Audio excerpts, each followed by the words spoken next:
Olá, sejam todos muito bem-vindos à nossa oficina, um momento de aprendizado direto com profissionais especializados que vão dividir seus conhecimentos e ensinar novas técnicas, saberes e fazeres. Afinal, aqui estamos sempre prontos para aprender, discutir e desenvolver novas habilidades. Esse espaço é uma iniciativa do projeto LabFaz com fomento da Secretaria de Turismo, realização da ONG Acesso e apoio do Backstage Brasília e Infino. Guia LabFaz para novas práticas de convivência. Desligar o microfone, fique atente. Ao entrar na sala, desligue o seu microfone e abra sua câmera. Respeitar a inscrição. As aulas têm um momento de perguntas e inscrições para a fala. Todos têm interesse em compartilhar suas dúvidas e experiências. Por isso é importante respeitar a ordem das inscrições. Quando quiser falar, se inscreva ou levante a mão pelo aplicativo Zoom. Não interrompa as falas, principalmente das minhas. Se precisar falar, se inscreva, levante a mão e espere ser chamado. Vamos respeitar as falas de todos os alunos presentes sem cortar ou interromper alguém. Quando tiver uma mina ou pessoa não binária falando, deve-se ficar ainda mais atente. Se houver uma interrupção, não se justifique, apenas pare e deixe a pessoa continuar. Cuidado com o tempo de fala. As perguntas são essenciais para o desenvolvimento da aula. Por isso, quanto mais perguntas, melhor. Tente ser breve em sua troca. Todos gostamos de aprender cada vez mais, porém é importante evitar sair do tema da aula quando for fazer sua contribuição. Respeite as professores. A sala de aula é uma grande troca de conhecimento. Professores também precisam ser respeitados, pois todos estão aqui em constante aprendizado. As aulas são gravadas. Caso perca uma parte da atividade, você terá acesso a esta no YouTube do LabFaz, junto com muitas outras. Aproveite para ver outros conteúdos. Querido Mário Jorge, passa a palavra para você, meu querido. Boa tarde, pessoal. Prazer estar de volta aqui. Eu falo tarde porque ainda estou vendo o céu claro aqui, já escurecendo, mas quase boa noite, né? Então, mais um dia, vamos falar sobre o tema proposto, né, que são as tecnologias usadas em espetáculos musicais, e hoje eu quero falar das mesas de som, que a gente fala mesa porque parece uma mesa, entre aspas, normalmente é um painel horizontal, assim, com botões e displays atualmente, né? E em inglês, na Inglaterra, chama de mixing desk, no inglês está de mixing console, eu sou mixer mesmo, que é um mixer, é misturador, né? Mistura os canais de entrada e distribui por várias saídas, né? Hoje em dia, inclusive, as mesas atuais permitem uma quantidade muito grande de entradas e saídas, né? 256 entradas e 300 e tantas saídas, né? Essas grandonas, né?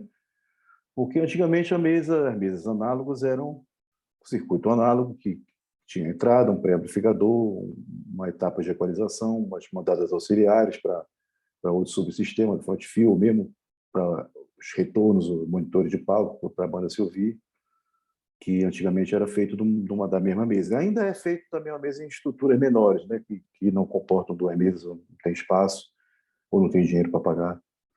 E o balanço, né, o pan-pod, que se coloca aquele canal na esquerda para a direita, o fader do volume, antes de tudo tem um ganho de entrada, e aqui tem um circuito somador e sai para as saídas e tal.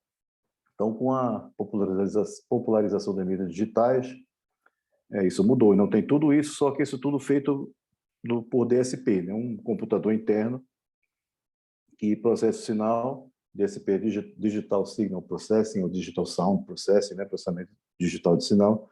Então, a primeira etapa é um pré-amplificador analógico, um conversor de analógico para digital, e ali dentro a arquitetura é ditada pela pessoa que fez a programação da mesa, né? Inclusive, isso é atualizável, né? Com nova versão de firmware, né? Que é o software interno da mesa ali, e com o tempo vão se acrescentando outras funções, né? Com o tempo vão se acrescentando outras funções na mesa, né? Cada fabricante tem seu método de funcionamento ali. Algumas têm um processamento todo interno dentro da mesma superfície, dentro da mesma caixa, né, como a Yamaha PM5D, ou a Yamaha M7, ou a Avid SC48, e outras têm um rack de entrada e saída externa, interligado por uma variedade de formatos, né?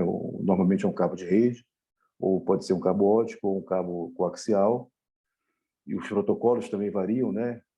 De acordo com o fabricante.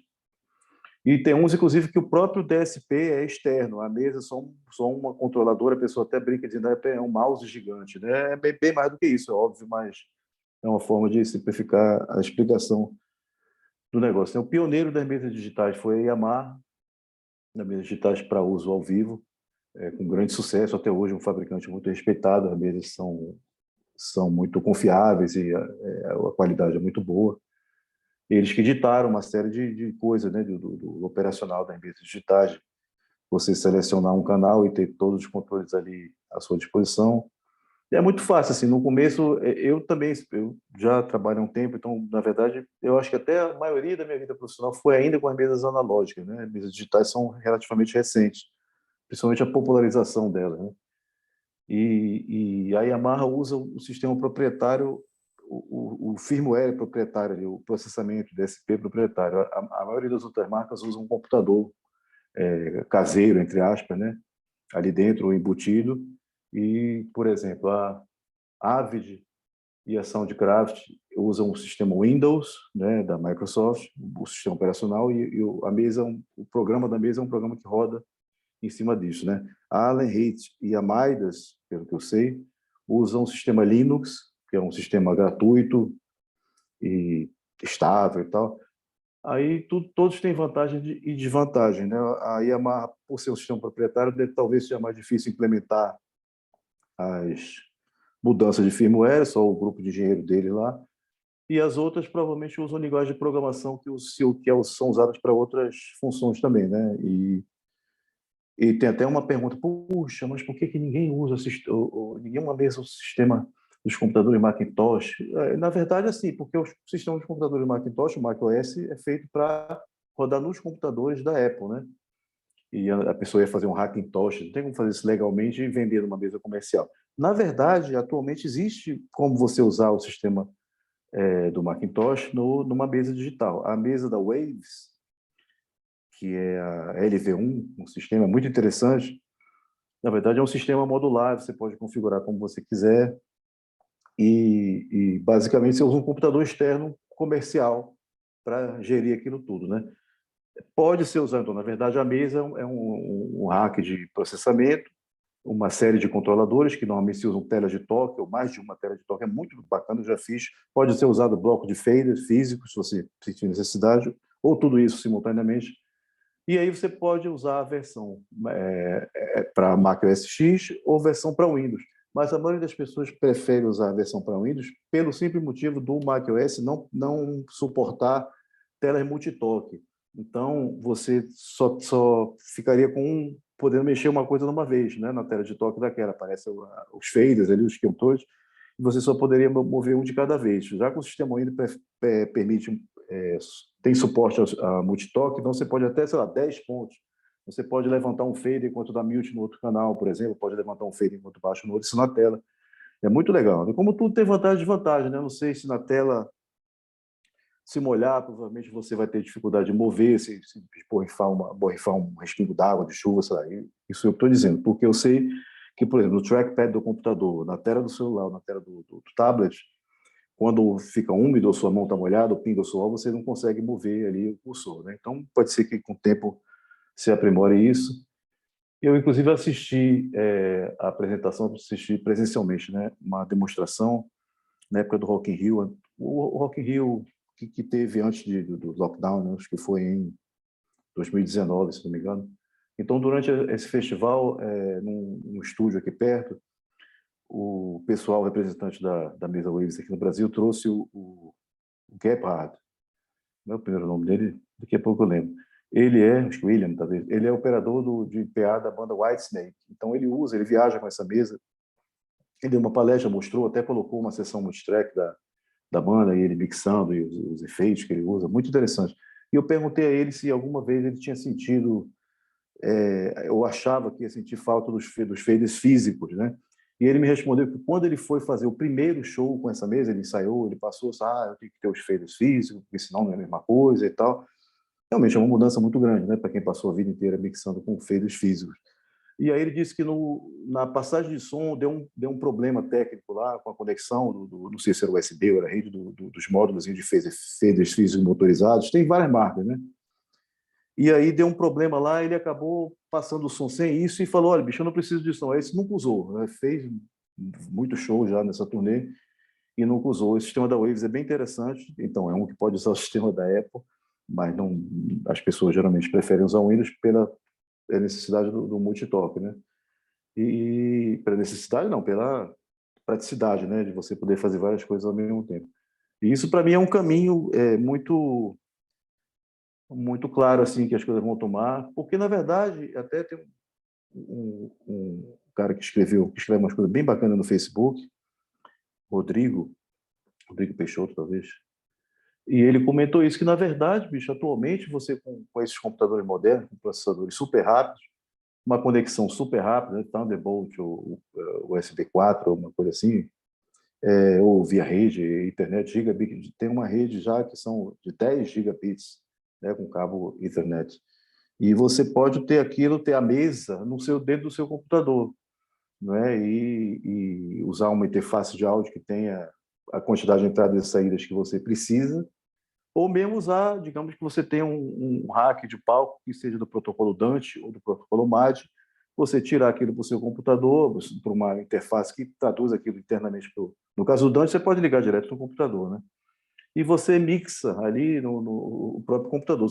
Dois fatores muito importantes são a confiabilidade, lógico, do sistema não dar um pau ali, você tem sérios problemas ali, né, no seu trabalho.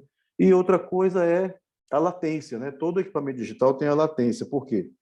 No equipamento análogo, o sinal entra e o processamento é em tempo real, né? Então a gente fala que é a mesma velocidade da luz, né? 300 mil quilômetros por segundo que entram as ondas do sinal de áudio ali, se processa e sai, né? Processamento análogo e tal. No processamento digital tem a conversão de análogo para digital, o processamento e a conversão de digital para análogo. Então isso leva um tempo.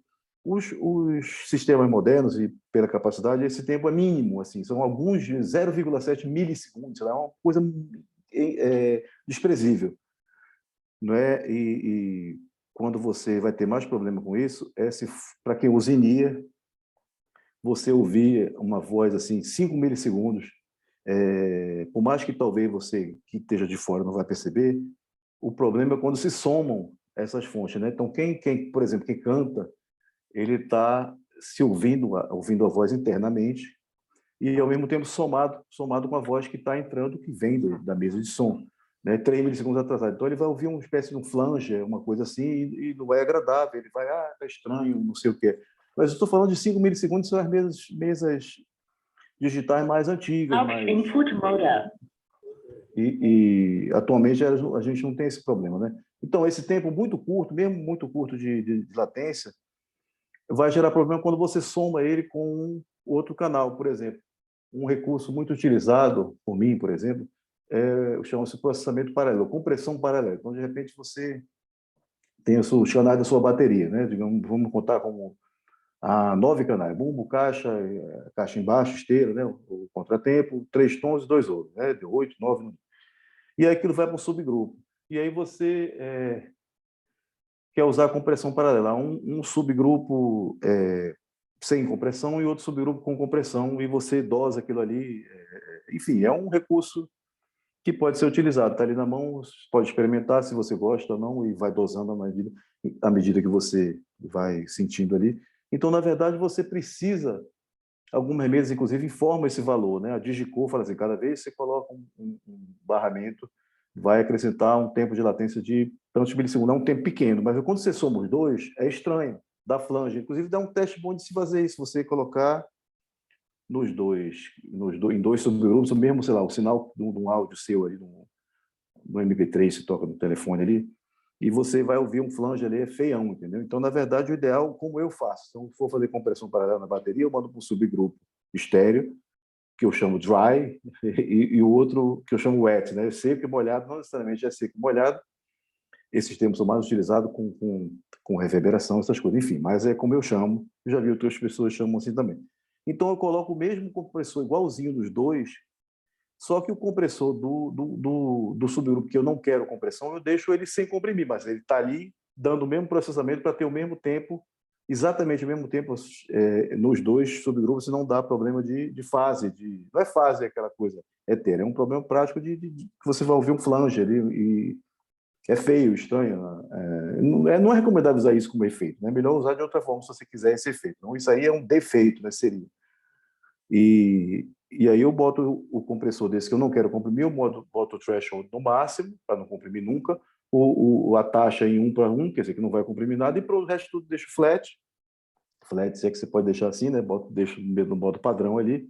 E no outro, sim, eu faço meus ajustes de compressão e sabendo que eles vão estar ao mesmo tempo, vão estar sincronizados, né?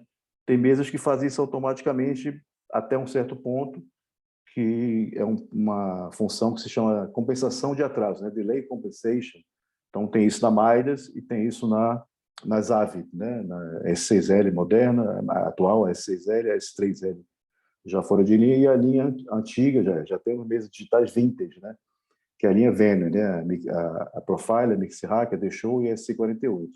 Então, tem ali delay compensation que compensa isso, mas é bom você sempre se precaver, porque tem uns limites ali, né, de processamento, inclusive porque essa mesa aqui, isso é um outro assunto que a gente vai já entrar daqui a pouco, os plugins. Então, tem uns plugins que eles atrasam o sinal, que eles causam uma latência no processamento maior que os outros. Então, se você usar delay compensation em tudo, nem sempre você precisa usar em tudo, né? Então, ele vai atrasar tudo em relação àquele ali. Então, por exemplo, se você usar para monitor, é horrível para a pessoa que estiver cantando, que vai ter uma latência maior do que a natural da mesa, porque é um plugin externo que está precisando de mais tempo, né? Eu lembro que antigamente as pessoas, para que plugin? Plugin é um recurso, não é fundamental. Você pode muito bem viver sem eles. Estou falando do som ao vivo, né? Mas é um tempero a mais ali, né? Não é obrigatório que você tenha aqueles recursos todos, mas é muito interessante você poder processar, porque até eu já ouvi alguém dizendo, não existe nada que não possa ser emulado pelo análogo. Existe sim. Tem umas coisas muito práticas, por exemplo, a coisa simples, nem só de plugin, por exemplo, você equalizar vendo o analisador de espectro em tempo real. Você vê a frequência que está ofendendo. Não estou nem falando de tirar microfonia ou ressonância. Às vezes, do próprio instrumento, os harmônicos, você realçar ou tirar uma faixa de frequências que você está visualizando, uma ferramenta inestimável, né? Lógico que você podia ter um analisador análogo e um equalizador também, mas é um setup mais complicado. E outro exemplo que eu dou, por exemplo, é o som limite, muito usado em masterização.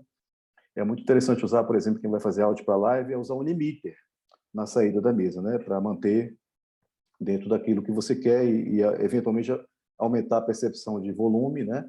Dar uma masterizada no sinal, assim, né? Com bastante critério para não estragar o som. Então, tudo isso tem que ser muito bem dosado e com conhecimento e experiência também.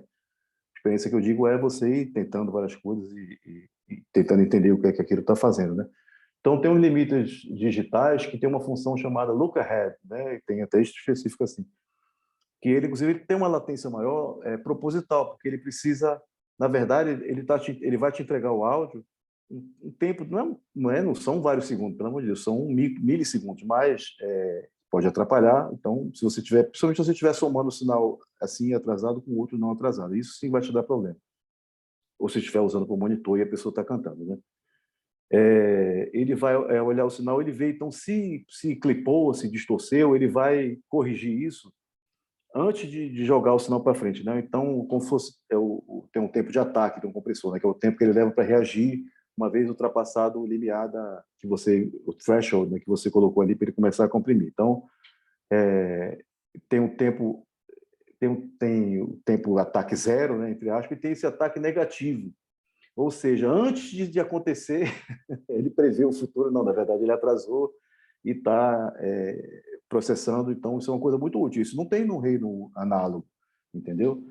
Então, essa história de plugins, voltando, já que a gente está na mesa de som, é uma coisa muito interessante, porque óbvio que você pode fazer muita coisa só com as coisas normais da mesa, né? E a maioria das pessoas vai fazer trabalhos excelentes assim.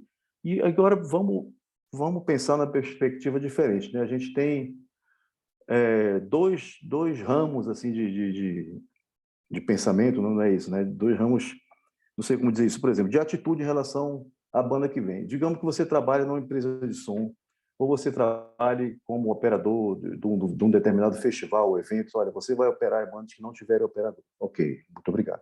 E aí você, eventualmente, você pode já ter feito antes, você pode conhecer a banda e você vai fazer as coisas com as suas preferências, né? Cada um tem as suas preferências, do jeito que gosta de trabalhar, a ordem de canais e de subgrupo de auxiliares que você está acostumado, a ordem dos efeitos, isso é bem particular de cada um, assim, né?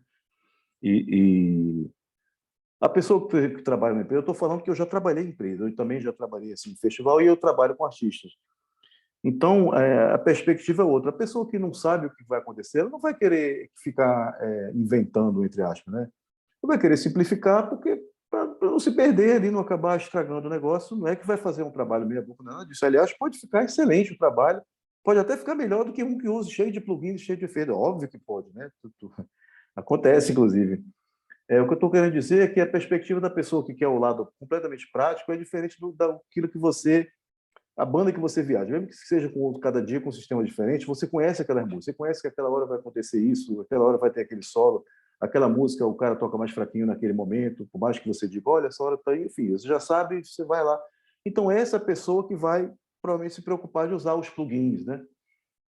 De mais coisa. Por exemplo, tem uma coisa muito interessante que tem se usado, porque tem se expandido mais, mesmo nos efeitos internos da mesa, né, sem ter plugin externo, é a equalização dinâmica, né? Porque a gente tem um compressor que atua em todas as frequências, tem um equalizador que você seleciona, e o interessante da equalização dinâmica um exemplo até que eu li um dia desse, por exemplo, um piano. Aí você vê que o piano, quando o pianista toca pode ser piano eletrônico também, tá? Não necessariamente piano acústico. Então, uma determinada hora, o cara toca uma nota, quando ele toca mais forte, uma determinada, é mais comum em piano acústico, pela mecânica do negócio, né? Quando você toca mais forte uma determinada nota, aí vem um médio ali, agressivo, 2,5 ali naquela região. Então, você corta aquilo ali no equalizador, no geral ali. Só que aí aquilo ali faz falta quando ele toca mais suave. Então, em vez disso, você poderia usar um compressor, um equalizador dinâmico para, quando atingisse aquele volume, aquele threshold, ele tirasse aquela quantidade que você especifica naquela região. No caso, ele vai comprimir só aquela região, e quando ele estiver tocando suave, não vai fazer falta aquilo ali. Então, é uma coisa muito útil, inclusive, usar como de-esser, né? O de-esser inclusive, tem esse processador, inclusive análogo, e tem ele já prontinho, de-esser. Você pode usar. DS quer dizer, ele vai tirar os S's excessivos, a sibilância. Tem cantor que, pela técnica de canto, ou pelo ajuste do sistema, ou do microfone, uma série de fatores, tem muito S, muita sibilância. Os S's ficam muito pronunciados, e aí a tendência seria o quê? Vou tirar um pouco dessa região de agudo ali, 8.000, 10.000, 100.000, depende da voz ali, né? Vou tirar com equalizador gráfico ou com paramétrico fininho. Só que aí aquilo ali pode fazer falta quando ele ou ela não estiver emitindo S. Então, o DS era basicamente isso, é um uso da equalização dinâmica, que você, quando atinge um determinado valor ali, aquele volume naquela frequência, ele corta só aquela frequência e só naquele momento, e quando para, volta ao normal, entendeu? São coisas muito úteis. Então, muitos fabricantes já estão incluindo isso nos efeitos, digamos assim, internos da mesa ali. Né? Isso aí, equalizador dinâmico, geradores subharmônicos, é muito útil isso tudo, né? Quando você conseguir se adaptar a usar isso, é uma coisa que pode enriquecer o seu áudio, não que seja fundamental, e às vezes você não tem tempo, se você não conhece a coisa, o cara entra, vai cantar 5 músicas ali, e você, talvez na hora, poxa, deixa eu botar aqui um DS para tirar algo, isso é fácil de fazer, mas nem sempre você vai ter essa disponibilidade, enfim. Não é? E esse negócio de plugins e mesas, quem teve a grande sacada foi a Avid, né? A empresa que se chamava DigiDesign, e, na verdade, o grupo Avid já tinha comprado ele em 1909, comprado a DigiDesign, que foi a empresa que lançou o famoso programa de gravação e edição Pro Tools, né? E a Avid, que era um programa de que era uma fabricante de programa de edição de vídeo, né? Eu lembro, eu vi até em crédito de filme, assim, operador de Avid, que era o Avid Media Composer, se eu não me engano, que ainda é usado, eu acho, para fazer vídeo. Tá? A Avid comprou a DigiDesign em 1995. E aí, só que usou, e aí quando chegou em 2010, eles resolveram uma coisa de marca, né, de branding, que chama, não vai mais existir a marca DigiDesign, vai existir agora tudo Avid, unificado.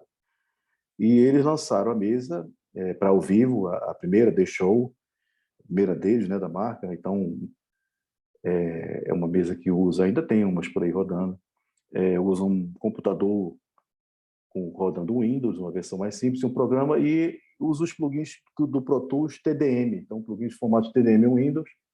Isso foi uma revolução, assim. Então, o que aconteceu foi que a Waves é um fabricante de plugins israelense, a sede fica em Tel Aviv, e são considerados os melhores, assim, uma empresa muito grande, muito forte, que lançou a mesa LV1 que eu estava falando, da Estéreo de Toque e tal.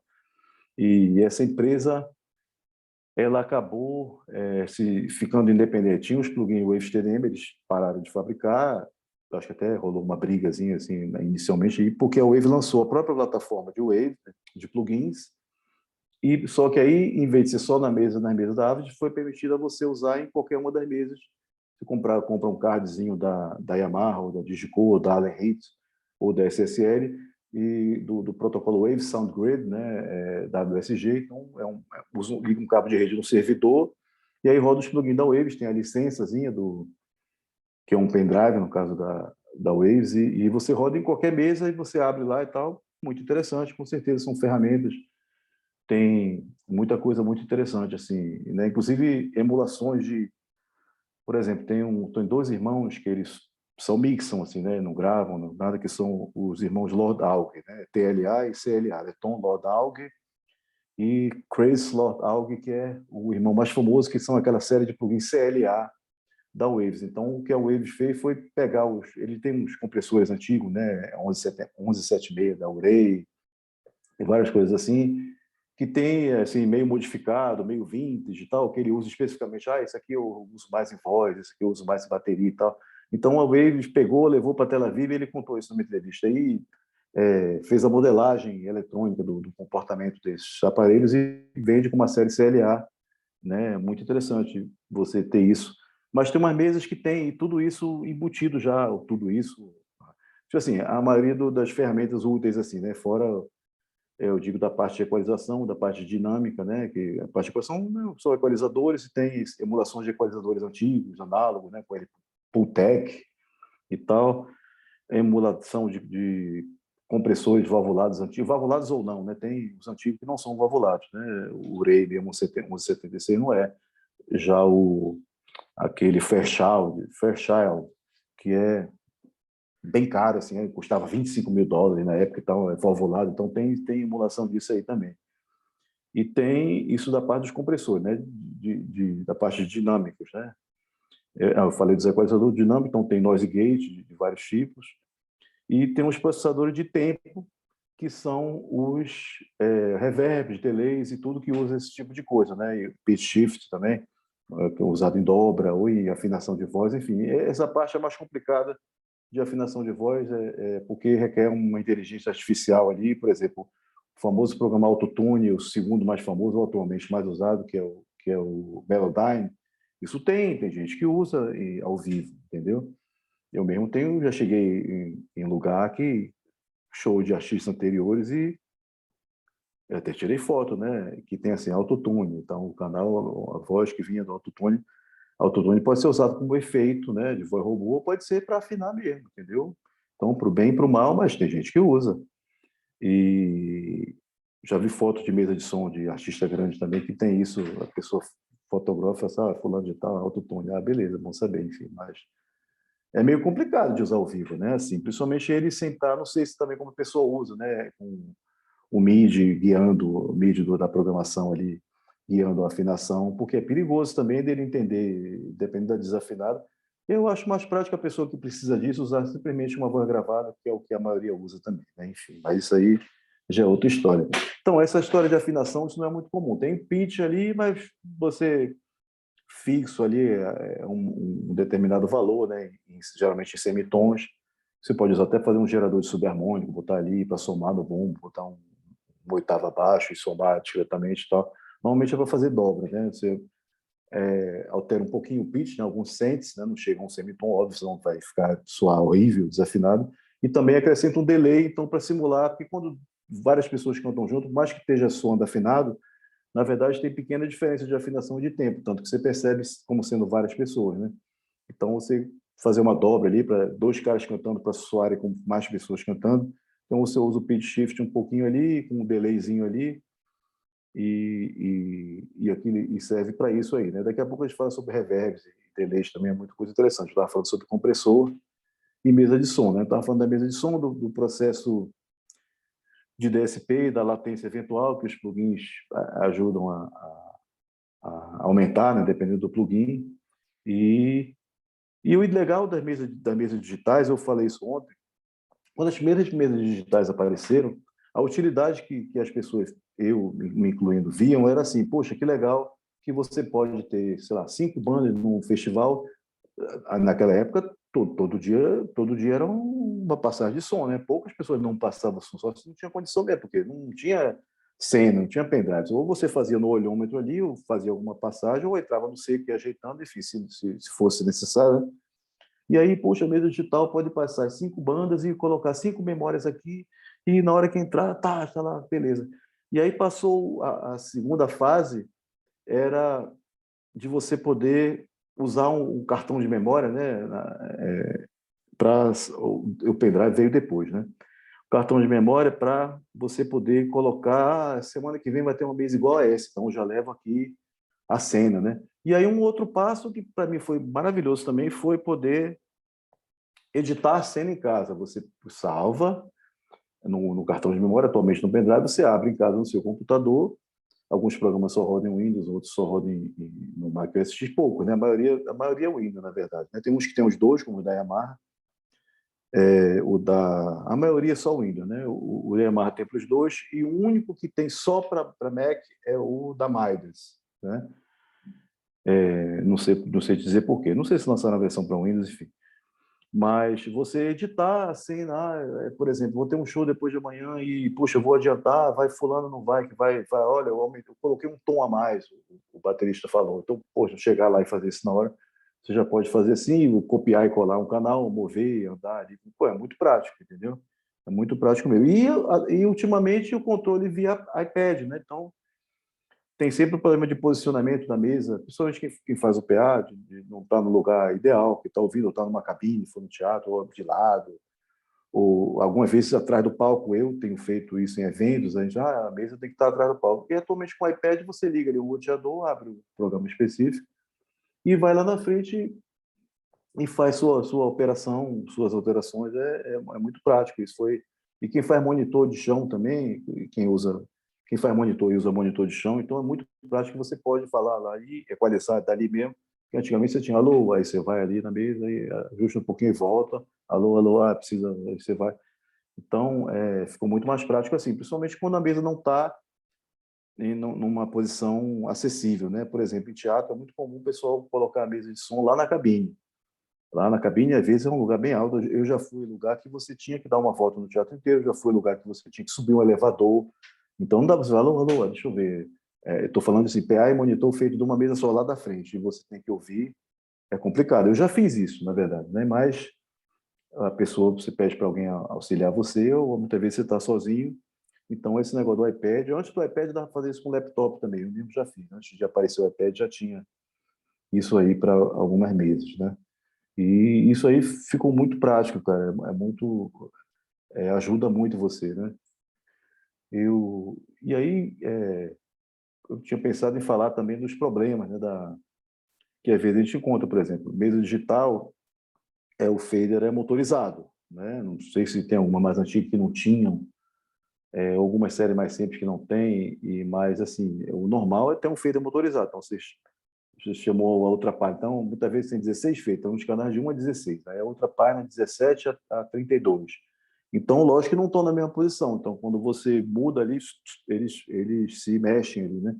Então, tem ocasiões que aquele fader está descalibrado ou mesmo está sujo, inutilizado. Eu já vi um técnico de manutenção, amigo meu, ele mostrou e abrir um fader desse, ele até consegue recuperar alguns, eu conseguia na época, porque ele olha isso aqui, uma lamazinha, fio de cabelo, poeira, não é que caiu lama, né? A pessoa conservava a mesa, cobria e tal, mas é poeira e tal, o fiozinho de cabelo que vai dando ali e que vai entrando ali pelas entradas ali, né? Inclusive tem uns, a Yamaha mesmo, a primeira série de feiras dava alguns problemas e eles trocaram por um outro que já vinha com uma capinha de plástico ali, então o potenciômetro deslizante só ficava aberto ali onde estava o eixo ali mesmo dele, né, do knob, mas a gente diminuía, mas ainda tinha esse problema. Então, às vezes, tem isso do fader ficar louco, né, ficar intermitente para cima e para baixo, e tem gente que acabou descobrindo soluções alternativas, inclusive pode até estragar o fader, mas assim, você olha a situação, você está no show, o público vendo ali e tal. Então, se você vira a página, o fader, que é o canal de voz, aumenta absurdamente, pode até gerar uma microfonia, ou baixa absurdamente, ou fica tremendo ali, ou você chama um equalizador para dar uma ajustada em alguma coisa, aí a mesma coisa, sobe e desce umas frequências. Pô, horrível isso acontecer, né? Então, tem gente que simplesmente mete uma fita, mete, amigo já tirou foto, mete uma fita crepe ali, para imobilizar o fader, ele não se mexe mais, fica ali fazendo uma força danada. E você, se precisar ajustar, você bota ele numa posição intermediária, se precisar ajustar, você vai, seleciona o canal e aumenta no. Você quer aumentar o volume, aumenta no ganho do compressor, para não ter que aumentar o ganho de entrada e desconfigurar ali sua compressão, seu gate, se for o caso, dependendo do canal. Né? Então, são soluções de emergência, pode até estragar, na verdade, a mesa, né? Mas, ou numa venue, você segura o fader firme e vai ali na tela Options e tal, Devices, aí clica com o botão direito, Reset Surface Right, digamos que você está do lado direito da mesa, né? Aí ele vai para cima, para baixo, todos eles, e aquele você segura, então ele morre. Ele morre, assim, ele fica morto ali, na superfície onde ele estava dando problema, ele fica morto. Então, qualquer ajuste você tem que fazer na tela, não é grande problema também, né? Enfim, mas o ideal é que esteja tudo funcionando, mas acontece, e eu tenho até visto um fenômeno que já antes da pandemia já estava acontecendo, de empresas pequenas não terem tempo, disponibilidade para fazer uma série de fatores, né? Sem querer acusar ninguém, eu também já tive empresa, tem dificuldade meio de tempo, chega, vai direto para outro e tal. Mas em algum momento você tem que fazer, eu até falo para o cara, bicho, fader dando problema, eles trocam os faders, abre, para um dia, né? Vai levar, não é muito tempo, não tem alguém que saiba fazer com uma chave Allen fininha, um ferro de solda e tal, com cuidado. E troca os faders, um multipinozinhos, parafuso, tira o multipino e bota esses faders que estão ruins ali para o final, os canais menos utilizados, e deixa eles lá, entendeu? E depois você compra os novos e troca aquele ali. Mas às vezes as empresas não têm tempo. Então, a gente está voltando a trabalhar, né? Já a pandemia sob controle, aparentemente, né? As mortes caindo, e internações também, o índice de vacinação aumentando. Então, a gente está trabalhando. Então, eu mesmo estou falando com empresas aí e ouvindo relatos de colegas dizendo, olha, está tudo bem, só que a mesa está com esse problema assim, problema assado. Então, algumas empresas tiveram... Bicho, é complicado, né? Porque o nosso ramo foi o primeiro a parar e está sendo o último a voltar, né? Como se tem dito, né? Desde o início. Então, uma empresa grande que teve que demitir todos os funcionários, ficou sem trabalhar, empresa grande que tem algum poder de dinheiro maior, assim, ou disponibilidade, ou disposição, enfim, são vários fatores que eu soube, eu vejo as pessoas postando, né, no Facebook, estamos fazendo manutenção, aproveitando o tempo ocioso. Eu acho muito bacana isso, né? Não sei se eu tivesse uma empresa, eu teria essa condição, né? Sinceramente, o ideal é que se faça, né? O certo é que se faça, mas na realidade, às vezes a pessoa não tem como pagar os funcionários, sei lá o que pode ter acontecido durante essa crise aí, né? Então, tem empresas que já na época, pré-pandemia, já eram problemáticas, agora, então, acredito que algumas vão piorar, né? Até voltar ao normal aí e tem esses problemas aí problema de feios são mais recorrentes, né? Mas já dá problema às vezes de software, de firmware, mesa travar e tal, não sei o quê. Tem uma série de problemas. É uma coisa que eu ia falar no começo das mesas digitais, aí, a mesa deu pau, a mesa falhou, travou no meio do negócio, teve que reiniciar, no tempo das analógicas isso não acontecia. Aí eu te digo que acontecia sim, que eu mesmo já aconteceu comigo, umas 3 ou 4 vezes fundamentais, e que foram mesas analógicas boas, empresa boa, fonte boa, tudo bom, a C estava bom, tudo bom, e que assim, 1 em 1 milhão de vezes foi esse dia você foi escolhida. Pum, a fonte deu pau, e a fonte do palco não vinha, só tinha uma já estava quebrada, e ficou o show rolando, show grande, lugar grande, empresa grande, e liga o PA na mesa de monitor, enfim, já rolou já rolaram umas coisas bizarras dessas. Mesa digital Mas, também, Jorge, né? Opa, querido, desculpa a imagina, interrupção. tamo junto. O André Liga Opa. está inscrito aqui há algum tempo, querendo fazer Sim, uma pergunta sobre o que você já tem falado. Passar a por palavra para favor. ele, tá bom? Com licença. Claro, claro, toda. Boa noite, Boa noite, André, tudo bem? tudo bem? Beleza. Tranquilo? A minha pergunta é, assim, já passou bastante tempo, né? Mas, assim, o que Certo. você falou em relação que as mesas digitais, geralmente você tem que fazer, às vezes, o delay compensation, né? Dar aquela compensação, Uhum. né? E muitas vezes o pessoal atrasa o tempo do PA, Sim, né, para sim, ficar junto com o sim. som do backline. Exatamente. Então, aí eu queria saber se você já teve problemas de você ter que cancelar algum efeito, cancelar alguma coisa com essa questão de eleição, ou você já calcula isso, ou então você não pede para não botar o delay no PA e já vai fazendo na mesa mesmo para compensar, você já tem essa conta, Isso varia, cara, porque assim, é uma coisa. A primeira vez que eu li sobre isso, acho que foi em 91, numa revista Mix, nem tinha mesa digital assim, com essa profusão toda, nem sei se tinha, na verdade. E falava do festival, do famoso Festival de Jazz de Montreux, na Suíça. Eu já tive lá, é um paraíso, assim, uma Disneylândia dos técnicos, dos músicos, tudo. E lá no sistema da Meyer Sound, o João Maia sempre ia, é Meyer Sound, né, que chama, a gente fala Meyer, mas Mayer, ele mesmo fala Meyer Sound. Então, João Maia ia lá, e alinhado com o Sim 2, que era um analisador fantástico, poderosíssimo, que ainda está na versão 3. Atualmente foi, pessoa tem até no celular um analisador FFT, né? Enfim, mas na época não tinha. Então, a primeira vez que eu li sobre isso, a gente colocou uma caixa de som na parte do palco que era a parte mais alta, com mais volume, né? Que era a parte, exatamente a linha do backline, de bateria, os amplificadores de guitarra, e atrasou o PA, o sistema inteiro, eram vários, não só um PA, eram vários subsistemas, front field, não sei o que, atrasou tudo em relação, e aumentou a clareza e tal. E eu fiquei fascinado com isso. Poxa, que coisa fantástica. Eu até, só um parênteses, eu até já vi um comentário bizarro, essa pessoa, poxa, mas se você atrasar, você vai trazer o PA para trás da banda, então aquilo vai apitar no microfone. Não, cara, mas não está atrasando fisicamente. Você está atrasando o tempo que o som leva, e é pouco, né? Mas faz uma diferença. Assim, nos shows que eu faço, que todo mundo usa fone.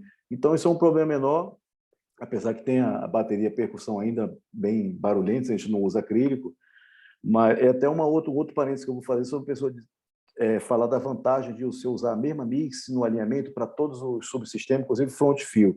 E uma defesa que eu faço de não fazer isso é justamente por isso, porque já eu volto para o teu tema, mas é que eu lembrei disso agora, eu achei interessante.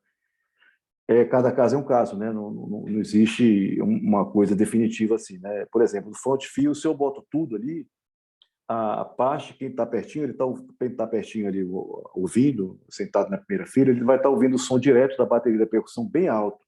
Então, eu não preciso somar aquilo no front field, né? Então, no front field, eu faço um mix minus, né, que se chama, uma mix menos aquelas coisas que tem um som direto já alto, né? Eu boto só as outras coisas todas, né? Voz, harmonia e tal, né?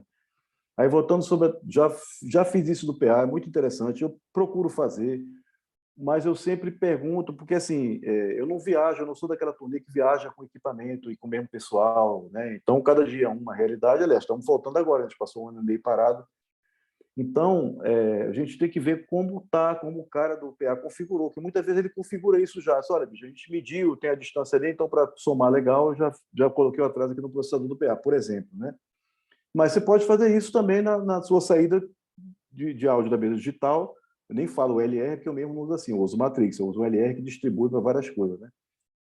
Então, você pode colocar ali, é muito prático isso, você bota em metros, você bota em milissegundos, você bota em samples, né, em amostras, ou você bota em pés, né, se você for americano, né? Porque eu acho que até os ingleses já estão no sistema métrico. ou não também, enfim, mas é muito interessante fazer isso, sim, sem dúvida, né? Mas isso aí não é a latência do negócio, é um delay proposital para você somar, é muito importante fazer isso, né? Tem, inclusive, um outro desdobramento disso, que é atrasar os monitores de chão. Tem um amigo meu, que é o Rafael Lins, é um professor, é um cara inteligentíssimo, assim, eu conheço ele há 40 anos, e ele dá treinamento de direcionamento, a especialidade dele, né, de alinhamento de sistema de direcionamento de subwoofer, né? Então, vários arranjos, né? Atrasa monta vários de um lado, atrasa um que está virado para trás, com inversão de polaridade, atrasa, então, existem várias técnicas de se fazer isso, e tem até umas meio assim, tipo, patenteadas dele, né? Não é patenteado oficialmente, mas é registrada como criação dele. E ele está num nível já de atrasar, para quem usa monitor de chão e SAD, de atrasar o PA, porque quem está no meio ali, ouvindo, ouve o som do monitor antes do que ouve o som do PA, o vazamento por trás, né? Do PA, da lateral e por trás.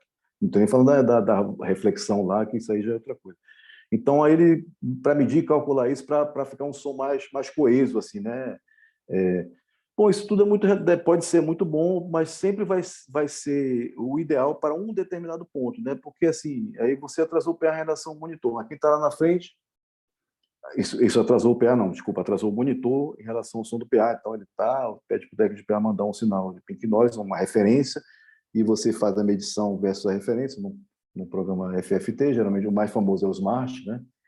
E aí você atrasa para aquilo soar mais bacana para quem está cantando. Mas talvez fique mais sujo, isso eu estou dizendo, né? Eu nunca fiz isso. Eu assisti uma demonstração na prática e pareceu muito bom. Mas sempre esse negócio de atrasar um em relação ao outro, você tem que escolher um ponto médio e fazer naquele ponto ali, ou o ponto onde forem do seu interesse, né? Vai saber, naqueles assentos ali vai estar o presidente, o diretor, o manda-chuva, então vou otimizar para ali. O ideal nesse processo de alinhamento de sistemas é buscar um som mais uniforme possível para todo o ambiente, né? A busca é essa, mas é uma coisa assim, cada dia mais possível, mas é uma coisa 100% você fez isso ainda é impossível. Então, são poucas variações, né? Então, tem toda uma coisa além disso que você sempre está medindo com pink noise. Mas música não é pink noise, música tem variações. Então, você botar um pink noise e sair andando, você vai ver que você vai ouvir, principalmente quando tem dois sistemas, né? Tem até um dos caras mais inteligentes que tem, da Maya Sound, que é o Bob McCarthy, ele escreveu um livro, assim, já está na 4ª edição, um cara, um monstro, assim, um gênio. E aí ele escreveu uma coisa sobre a coisa ruim, né, as desvantagens de se usar um sistema estéreo, porque o sistema estéreo, você está no estúdio que as caixas estão pertinho, a diferença de um e outro quando você move assim é pouca, mas numa escala maior as diferenças são grandes e dá uma diferença de tempo para um para outro.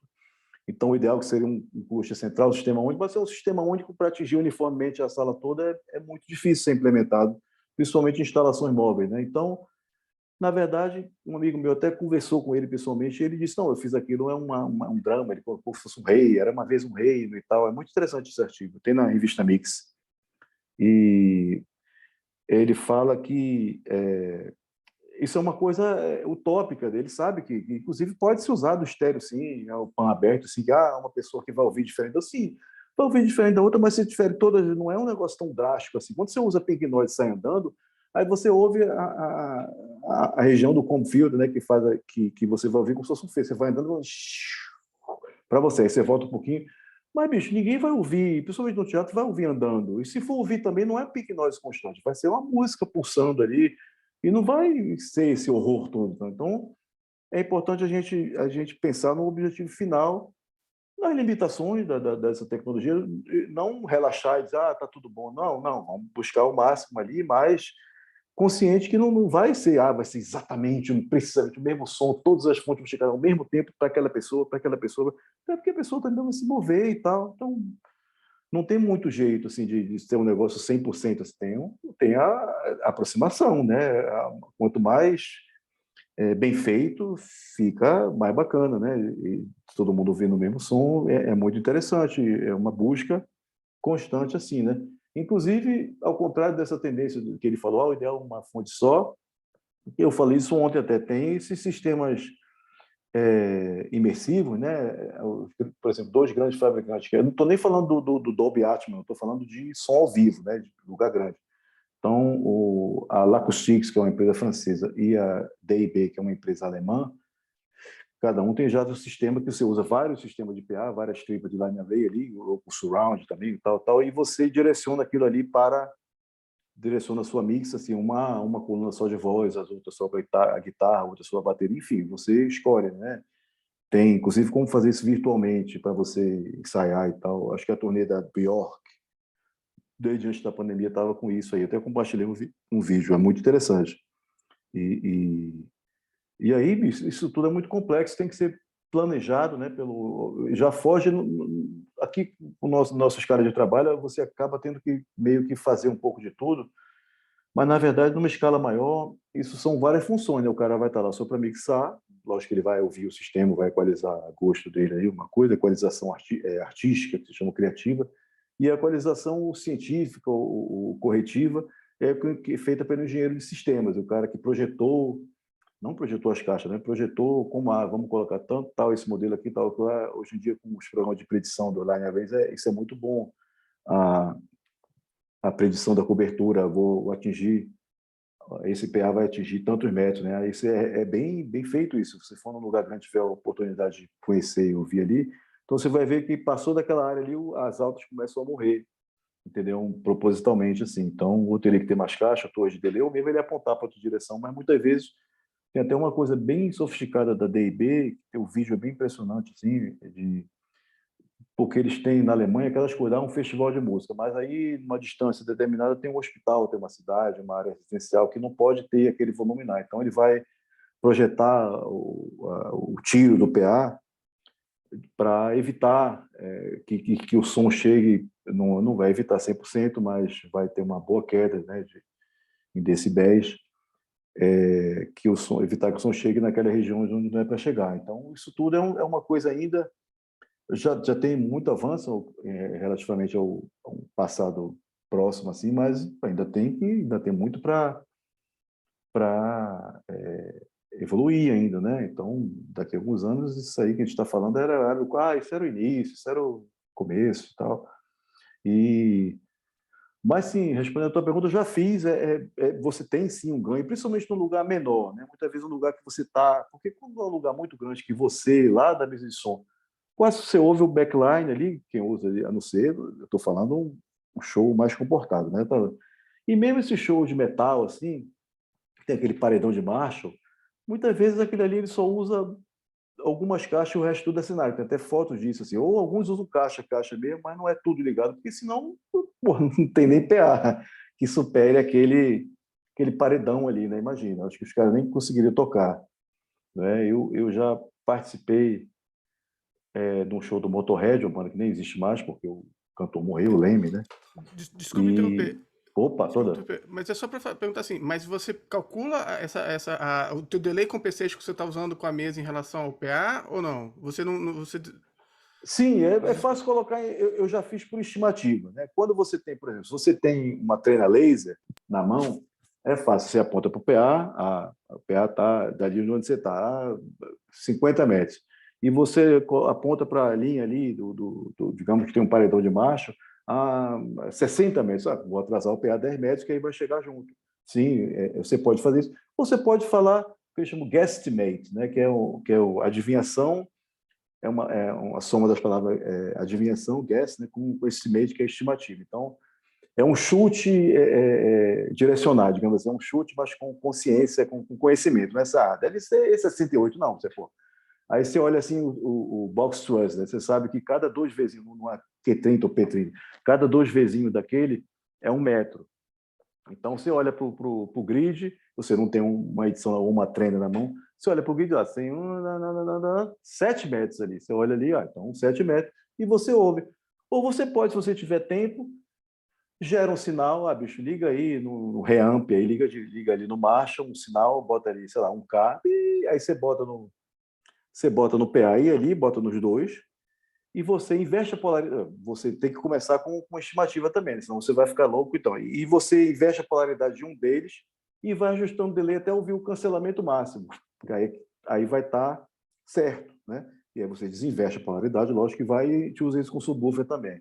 Mas mas é porque eu tô falando assim, mais porque você falou que nas mesas digitais você tem um atraso da mesa em si, né? Quando você vai botando os plugins. Sim, sim. Mas Aí assim, você já faz isso com os plugins todos abertos para você saber se está no tempo certo ou você.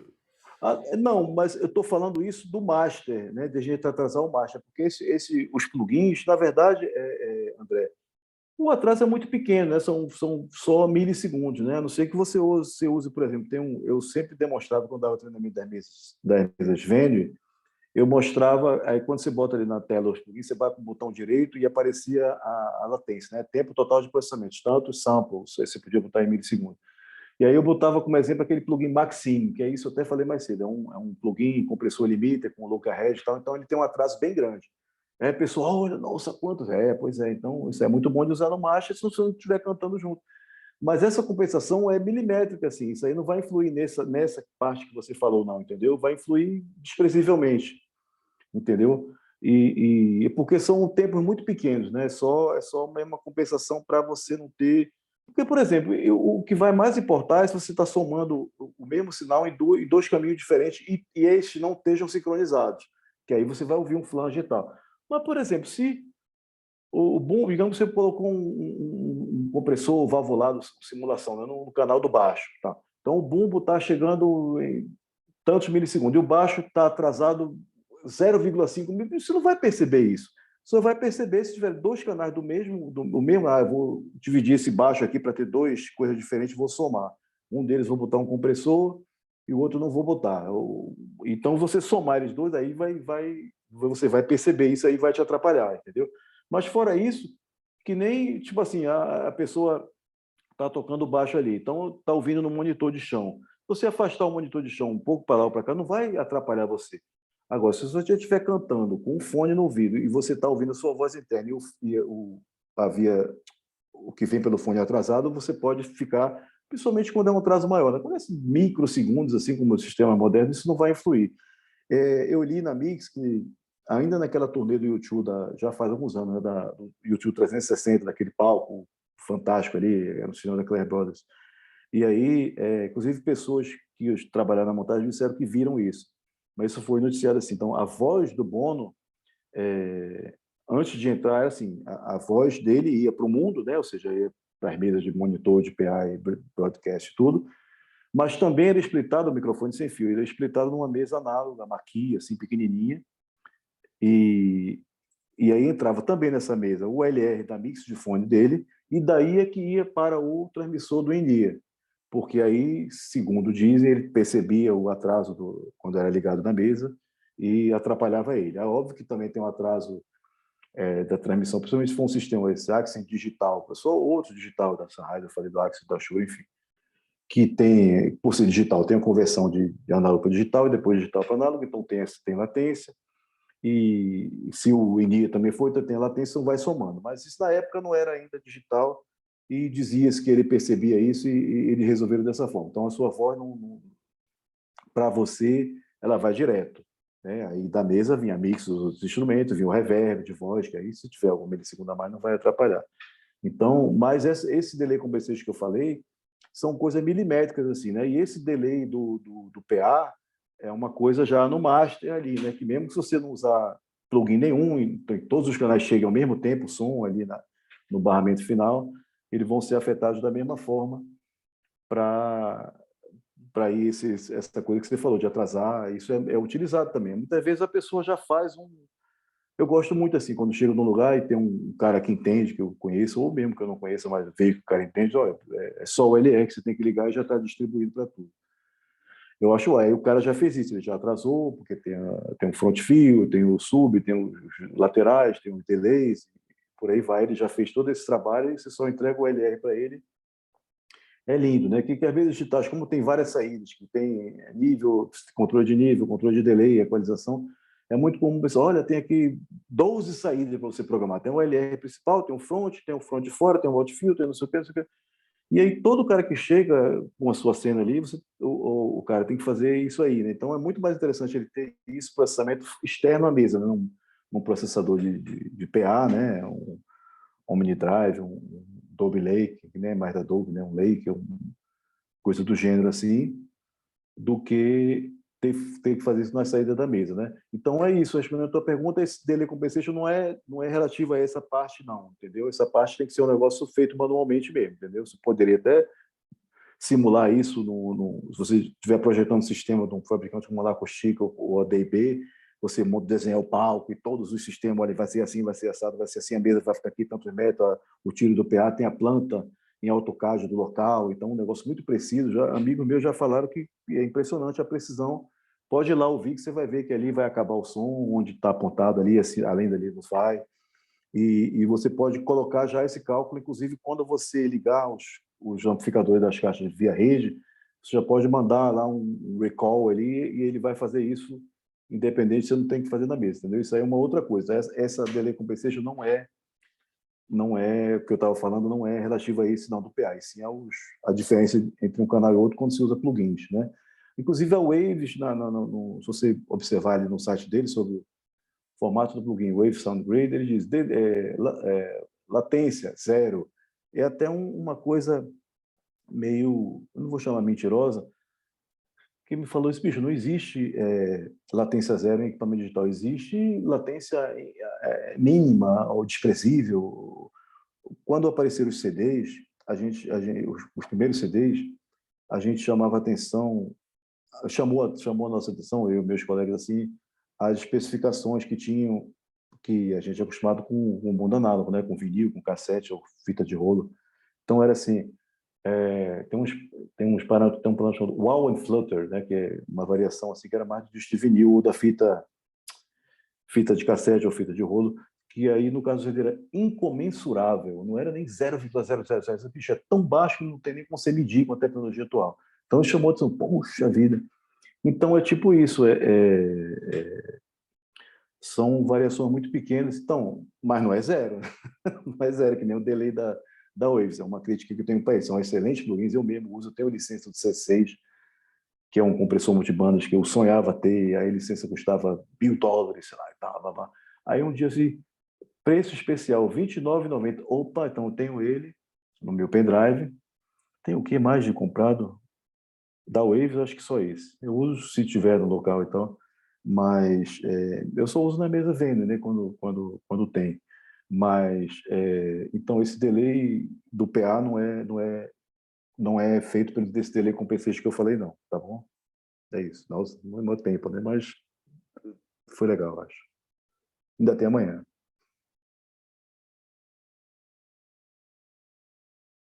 Então, voltando ali, vamos falar agora das mesas digitais. Tem as cenas, né, que alguns fabricantes chamam show files, né, que são arquivos de show, e aí a Yamaha chamou de cena, e a Yamaha é pioneira, então popularizou esse termo de se chamar de cena. No começo, na verdade, tem até uma coisa que eu chamo de etiqueta de cena, né? Eu não se usa mais muito isso, eu pelo menos, porque hoje, tipo assim, todo mundo tem seu pendrive. Eu, por exemplo, tenho vários e quando acabou a passagem de som, ninguém vai mexer mais na mesa, não vai desligar o AC, tá com o gerador, tá com o PS, né? No break, salvo no pendrive 1, pendrive 2, pendrive 3, pendrive 4. E vai que dá um chabu ali, você fica vendido, né? E por mais que você explique, a mesa deu problema, enfim, mas eu tenho backup, traz outro igual. Se não tiver outro igual, é outro problema, enfim. Mas já troquei de mesa. Agora, antes da pandemia, 2019, então eu fui fazer um show, eu estou falando da Elba, né, que eu trabalho com ela, uma das minhas artistas. Então o Alceu teve que cancelar um show no interior de Pernambuco e a gente foi, um lugar bem legal, era um engenho, show ar livre, de graça, público. Passamos o som, era uma mix rack, beleza, passamos o som, ia ter outras bandas, então fomos para, era um engenho que a pessoa estava tentando fazer uma versão, ou tá tentando, ou já fez, sei lá, é bem legal lá, uma versão pernambucana do Instituto Inhotim. Ela falou isso mesmo, era um engenho, pessoal de muita grana, então investindo em obra de arte, então muito interessante o lugar. Ficou hospedado lá. Então, como a van chegou, que encostou para a hora do show, estava tocando a última banda, já veio alguém do som. Mário, para mim, você tem cena de M7? Eu falei, tenho. Vamos ali para frente. A mesa tinha dado um pau, e eles estavam naquele momento tirando a mesa, colocando o M7, eu ajudei a plugar o multicarro, eu carreguei a cena da mesa, e foi esse locutor falando e que tirou, que tinham ligado na mesa de monitor, né? O PA. Então, passaram por uma vida musical. Então, quando foi, locutor ligando, e o cara que não sabia, o PA tá no 1 e 2, o delay no 3 e 4, enfim. E foi uma coisa no olho, o locutor falando, eu, alô, alô, alô, e agora 1, 2, 3, pá! E entrou um som bom já. Não sei também tem a parte psicológica que você estava com a expectativa que fosse péssimo e na hora não foi tão ruim, então você achou ótimo, né? Não que efetivamente foi. Então a gente vai ajeitando ali. Até o empresário estava do meu lado, que ele foi ouvir, até brincou, poxa, para que passar o som? Tá ótimo. A gente foi de brincadeira. Então, se eu não tivesse cena ali, eu tinha começado do zero e era uma banda, um put ali de quase 48 canais, ia ser complicado, assim, né? Então, é muito útil você ter suas cenas organizadas ali, de acordo com a formação, e você saber mais ou menos o que você fez na outra mesa. Eu sei mais ou menos, eu sabia que eu tinha tirado ali, sei lá, estou dando exemplo, um pouco de 160 no gráfico, tinha um grave bolando, um 2,5 que estava irritante ali, sei lá, estou dando exemplo, não lembro se é isso, né? Então, é muito bom você prestar atenção. Eu, inclusive, como sou um pouco paranoico com essas coisas, eu, inclusive, tenho uma pasta no Google Drive que é cena de mesa, então, dividido por artista, e é um pouco desorganizado, mas tem um nome, um pouco desorganizado, não tem assim, por banda, por ano, não tem artista tal. Aí, tá lá. Então, se um dia eu precisar, se um dia minha mochila cair no rio, roubarem, eu cair o pendrive, porque pendrive dá pau também, né? Ou quebra fisicamente, alguém esbarra ali, cai uma coisa ali. E aí você tem como dar um jeito, baixa no celular, usa um cabo, salva para outro pendrive que você compra na esquina ou de um amigo, e eu acho recomendável fazer isso, entendeu? E tem uma outra coisa minha particular, eu não gosto de deixar a cena em mesa, entendeu? Então é uma coisa assim, minha, não tem nenhuma razão específica, entendeu? Mas eu não gosto de deixar. Então quando eu vier, eu pego a minha. Então eu tenho uma coisa de quando eu saio eu apago, entendeu? Eu não tenho nada a esconder. Se a pessoa estiver do meu lado, puxa, que legal, como é que você fez isso? Eu vou mostrar com o maior prazer do mundo, não tenho segredo nenhum, agora eu não gosto de deixar. É uma coisa minha particular, né? Nem, talvez já está fugindo do escopo do mini curso, mas então eu tenho alguns artifícios, assim, por exemplo, eu geralmente quando eu salvo assim, na mesa, eu não ponho o nome da banda do artista, eu boto um outro nome genérico, entendeu? Que eu sei o que é, lógico, eu não vou, qual será o nome agora que eu não sei. Eu boto ali, eu sei que ele está lá, por exemplo, sair da passagem de som para o show, eu não vou apagar da mesa. Pô, aí é muita paranoia, porque vai, se eu perco o pendrive, puxa, não, tá lá na mesa, mas eu só não deixo o nome, né? E quando eu vou embora eu apago. Então tem umas implicações, por exemplo, a situação ideal é quando a mesa é só para o show, só para o seu show, ou outros shows, enfim. E a parte de vídeo, DJ, locutor, numa outra mesa separada. De preferência que não seja uma mesa entrando na outra. Então, as duas entrando no processador. Então, tem várias formas de se fazer isso, né? Eu já fiz até com o cara trocando o cabo, né? Acabou a banda, o cara, enquanto o locutor fala, ele troca o L, depois troca o R, e aí tá, porque eram duas mesas em um sistema só. E não tinha como fazer. Você tem como deixar os canais locutor e tal, um recall safe, mas esse recall safe só funciona quando se você virar cena 1 e cena 2 e as cenas já estiverem dentro da mesa. Quando você vai importar do pendrive, esse recall safe ele é ignorado, né? O comportamento de cada vez depende do fabricante, né? De como eles implementam, né? E mas esse negócio de cena é muito sério. Antigamente a pessoa, por exemplo, a Yamaha nas primeiras versões, você obrigatoriamente apagava tudo, pelo menos no conhecimento da gente, né? Você botava o pendrive, apagava tudo, e aí, tem um momento de fazer copy e paste. Você carrega a cena na superfície, aperta copy, aí bota o outro pendrive, aperta paste, ele vai estar lá, enfim. E aí, quando aperta, estou falando, por exemplo, da M7, da versão 2 ou versão 3, que aí teve, ou a gente não sabia antes, né, os próprios professores da Yamaha não diziam isso, que é o modo usuário e modo convidado, né? O modo convidado e modo administrador, né? Administration e guest. Então, você coloca as preferências e deixa ela em guest, então você bota o pendrive não vai apagar tudo. É uma coisa boa porque você não prejudica o colega ou a colega que vai vir depois de você. Né? Mas, de qualquer forma, eu recomendo sempre, pendrive é muito barato, entendeu? Eu recomendo que a pessoa tenha mais de um e salve neles ali.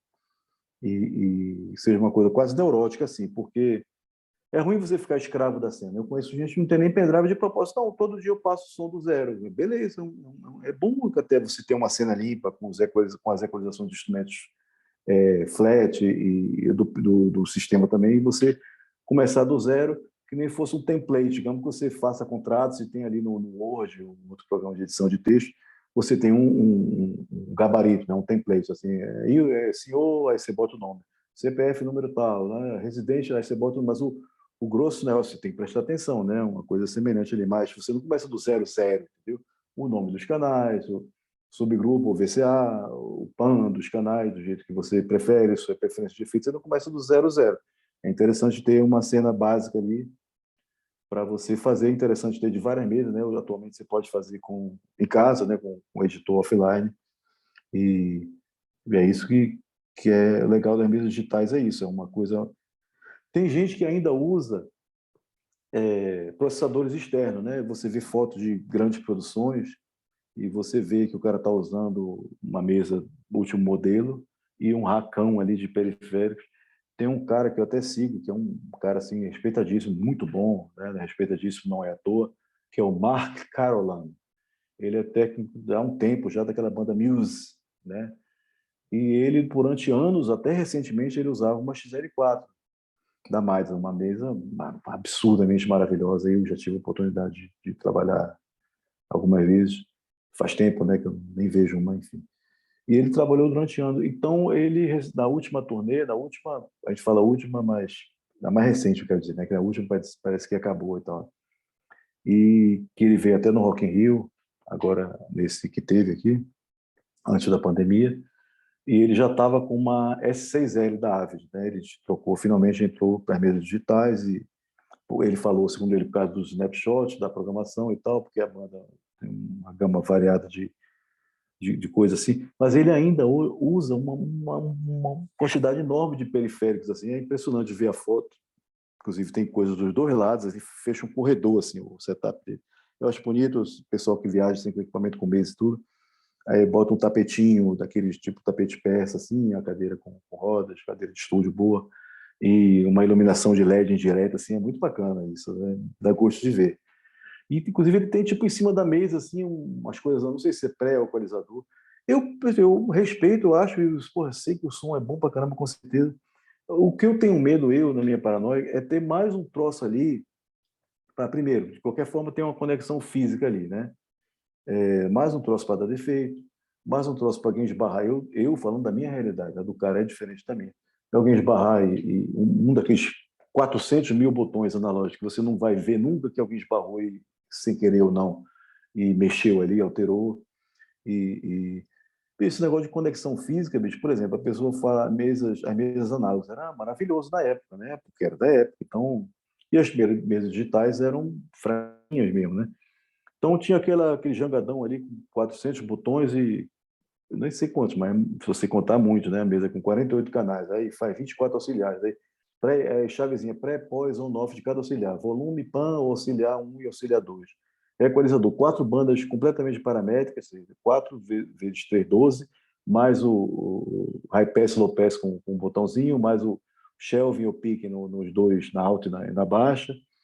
Então é muito botão, cara. Então, você chegar e zerar uma mesa daquela, para você começar a trabalhar, ou zerar, ou você já ir fazendo o seu preset de olho ali, tira o médio grave do bumbo, avança o filtro high pass do hi-hat para cortar o grave, por exemplo, endereçar o reverb aqui no olhômetro, quando passar ele já não está no zero, pô, você leva um tempão, cara, 40 minutos.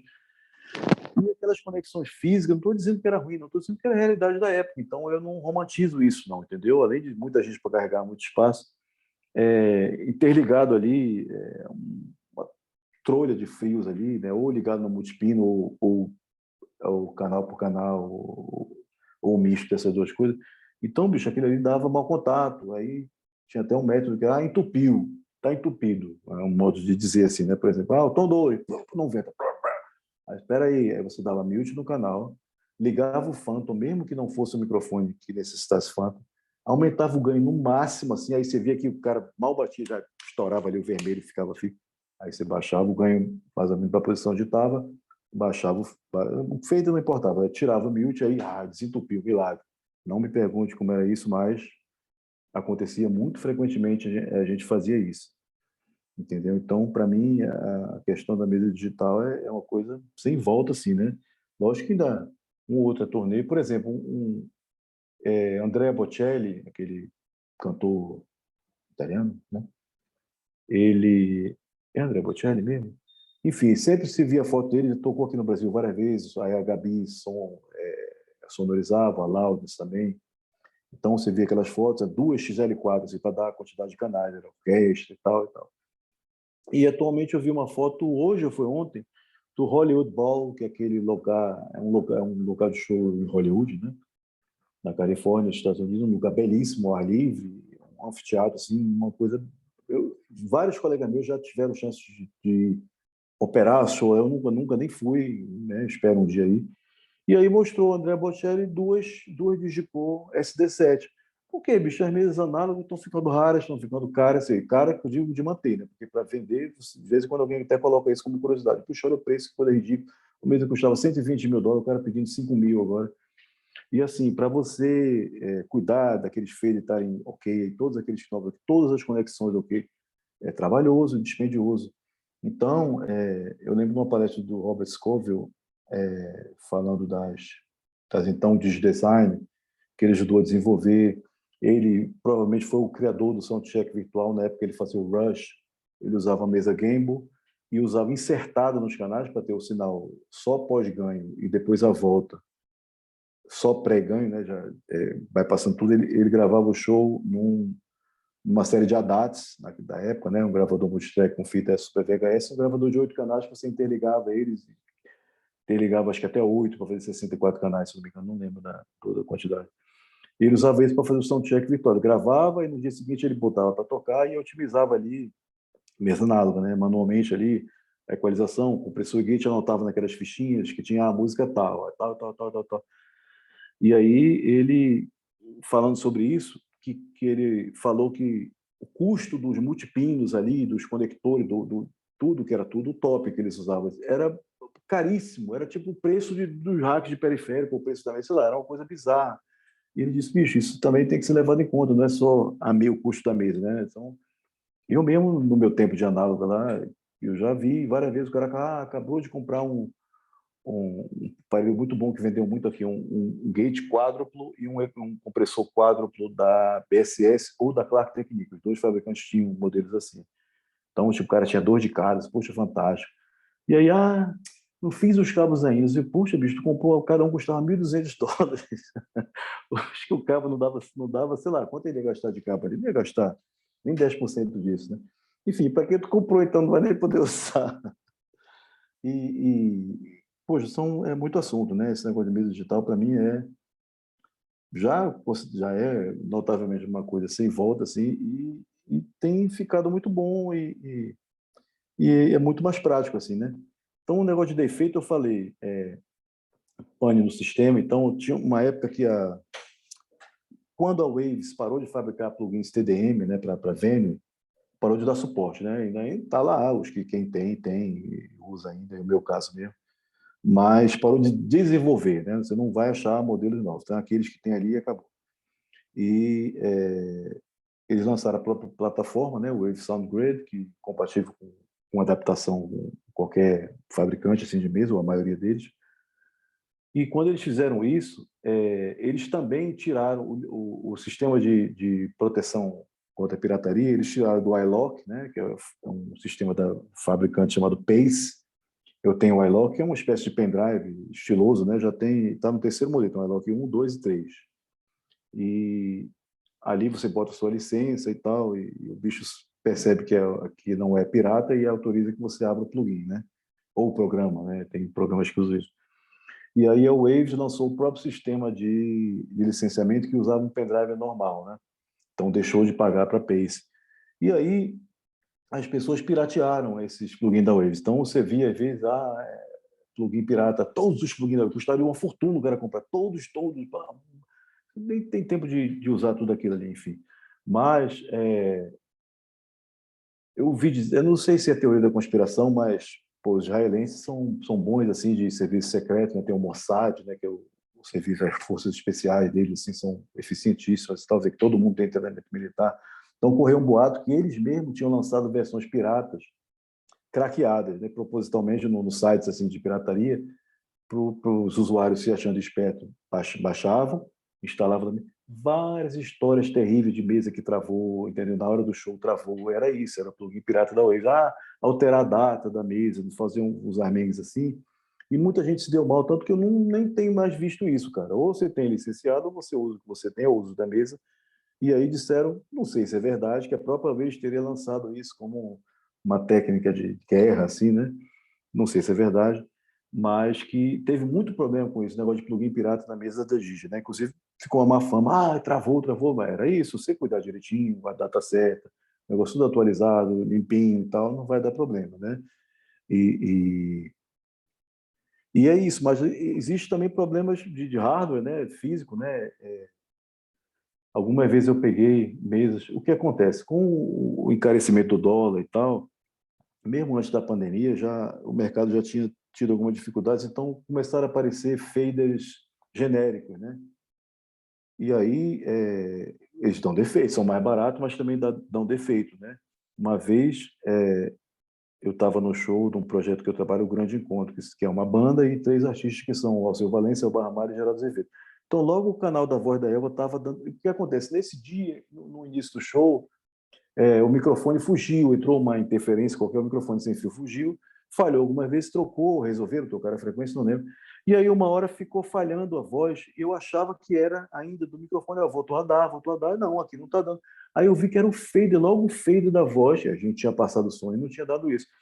Que isso acontecia nas mesas análogas, principalmente as mais baratas, né? Em algum tempo, o fader, em uma determinada posição, ele dava mute, você tinha que trabalhar um pouco mais alto ou um pouco mais baixo, que foi o que eu fiz. Eu deixei uma posição que não variava mais e ficava no VCA, ou ia no ganho do na saída, no master do compressor, e no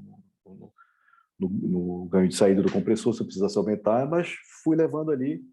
Aí, puxa, logo esse, aí eu falei com o Calunga, meu amigaço, que na época ainda foi durante anos o operador de PA da Ivete, e um cara maravilhoso também, inteligentíssimo. E ele dava suporte ainda das mesas, e ele disse, mas isso é fader genérico, entendeu? Que o pessoal está comprando e está dando muito problema, porque o fader original meu, ele não dá esse tipo de problema, ele dá outro. E mesmo assim ele é bem resistente e é fácil de trocar e tal. Então, tem esse problema de hardware e problema de software. Assim, sempre tem atualizações de firmware. Algumas mesas antigas não tem mais, né? Já são mesas que ainda são até fabricadas, mas não são mais desenvolvidas novas versões para ela, né? Mesas já antigas, né?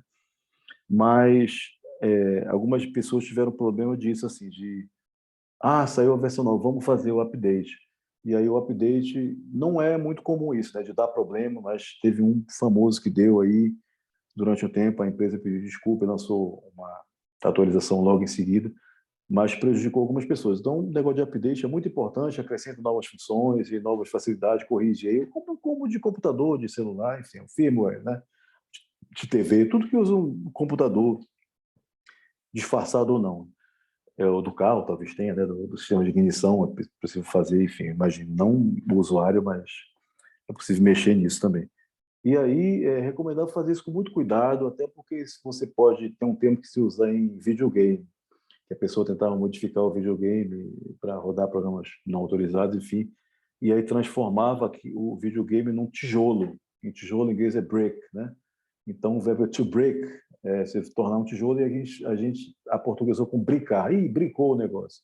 Se você comprava um aparelho caro, e aí, porque, por exemplo, se você estiver fazendo o update do firmware, eu estou falando do update dessa vez, da mesma update oficial, né? E der uma pane no AC, der uma piscada, pode ser que você perca, pelo menos momentaneamente, o acesso a usar a mesa. Provavelmente vai ter que ir para uma autorizada para ele reprogramar EPROM, ou talvez até perca o negócio, né? Enfim, então ele mesmo recomendou, olha, faça com calma, num lugar de preferência com no break, ou com uma rede confiável e tal, porque já aconteceu isso também, o firmware atual e tal. E outra coisa das mídias digitais são a compatibilidade dos firmwares com as cenas antigas. Normalmente, por exemplo, digamos que você atualize a mesa para a versão mais nova. Você tem uma cena que você fez semana passada na versão antiga. Muito provavelmente ela vai ler, porque é a cena antiga, a versão do firmware nova. O contrário, em algumas mesas acontece, lê normalmente, o contrário disso em algumas mesas não. Então, se você salvou a sua versão do firmware numa mesa mais nova, e aí você chegou no dia seguinte numa mesa igualzinha, que não fez ainda a atualização de firmware, é provável que ela nem leia. Eu já vi isso acontecer, não lembro de ter acontecido comigo especificamente isso, pelo menos não no momento crítico, mas eu vi um colega, a gente estava no festival, e o Renato Carneiro, que é um maravilhoso, um dos meus ídolos, e ele dá suporte das mesas Digital, né? Então ele avisou a versão nova, muito bacana, não estão todas as mesas ainda atualizadas, estão atualizando aos poucos, então preste atenção, quando tu salvar na mesa que seja essa, ele vai ler a sua cena antiga, mas você vai salvar, vai dar overwrite, você vai sobrescrever a sua cena, você bota com outro nome, bota a versão nova, ou bota o nome ponto 3, não sei o que, o número que for, para você, quando chegar no dia seguinte, se a mesa não tiver atualizada, você usar a versão antiga que ela vai ler, a nova na mesa antiga não. Então, esse meu colega teve que fazer do zero, em poucos minutos, uma cena, uma cena não, ele teve que fazer o show ali em poucos minutos, na hora, em frente ao público. Ele conseguiu, porque ele é um cara muito bom, mas é uma rabuda, assim, né? Você tem que pegar, a responsabilidade é sua. E isso é uma coisa que tem que prestar muita atenção, né? Porque são coisas que acontecem assim normalmente, assim, né? Não, se você se precaver, você não vai sofrer tanto com isso. Alguém tem mais alguma pergunta? Ou mais alguma pergunta? Alguém tem uma pergunta?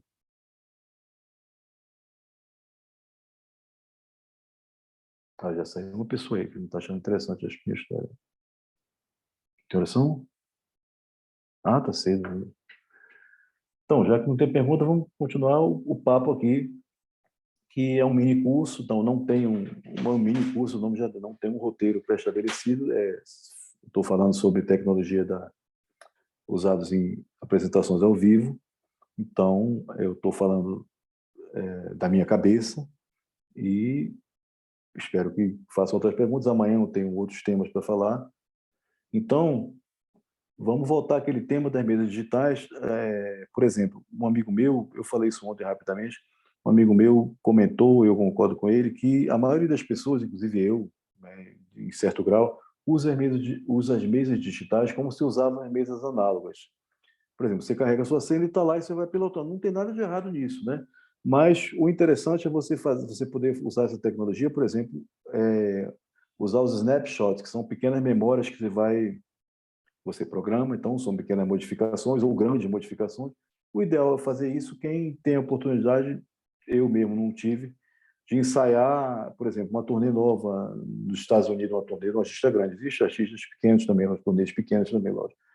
Mas artista grande, então a pessoa faz os primeiros ensaios no estúdio e depois vai para um ambiente que é um ambiente igual do show. Por exemplo, a Claire Brothers, que é a maior empresa do mundo, ela tem no complexo dela lá na Pensilvânia, tem uns estúdios que é um galpão enorme, com ponto para pendurar o PA, luz, cenário e tudo, e a pessoa ensaia ali, porque é um ensaio na prática, né? Aquela hora o Rode entra para trocar o instrumento do músico, e você pode fazer, o equipamento você vai viajar na estrada, né? Então você pode fazer cena música por música ou dentro da música, de uma mesma música, vários trechos. Uma hora é o solo, aí o solo aumenta o volume do instrumento e passa o pano para o meio, só para dar um exemplo, muda o reverb.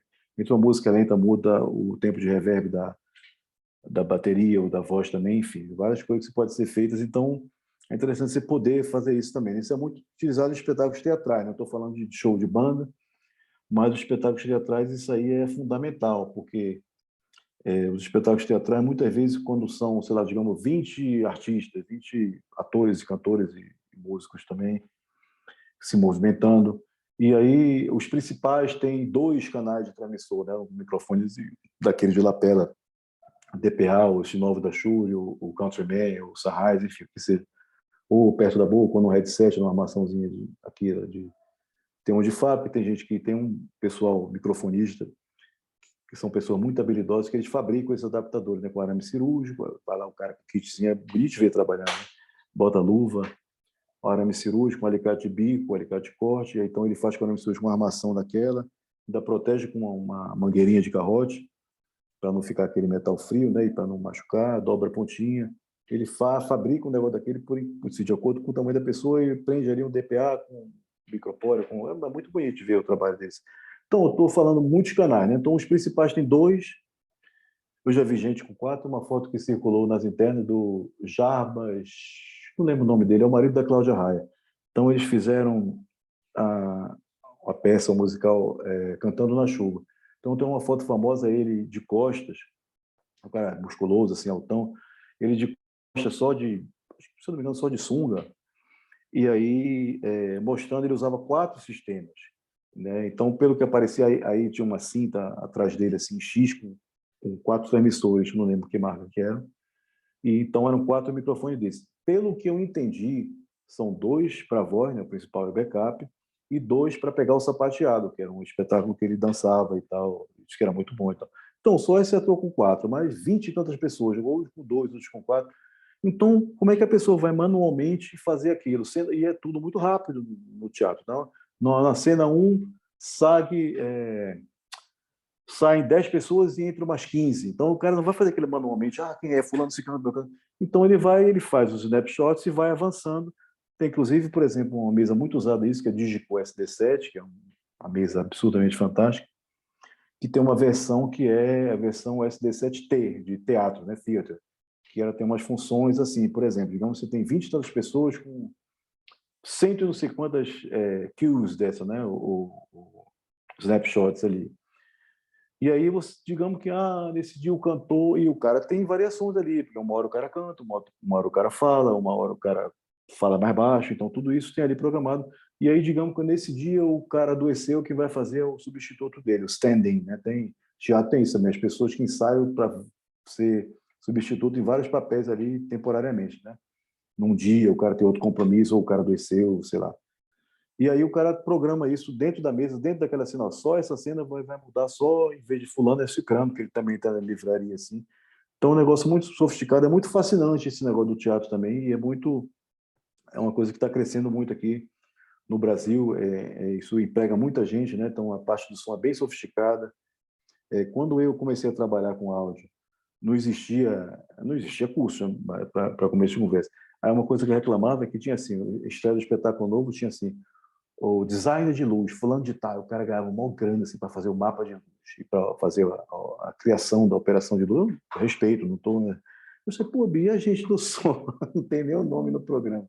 Então, hoje não, já não tem o designer de som, tem até premiação para isso. Tem uns caras muito bons aqui no Brasil, o Toco Micheladso, de São Paulo, tem o Gabriel D'Angelo aqui do Rio. São profissionais assim excelentes assim, né, a nível mundial, inclusive.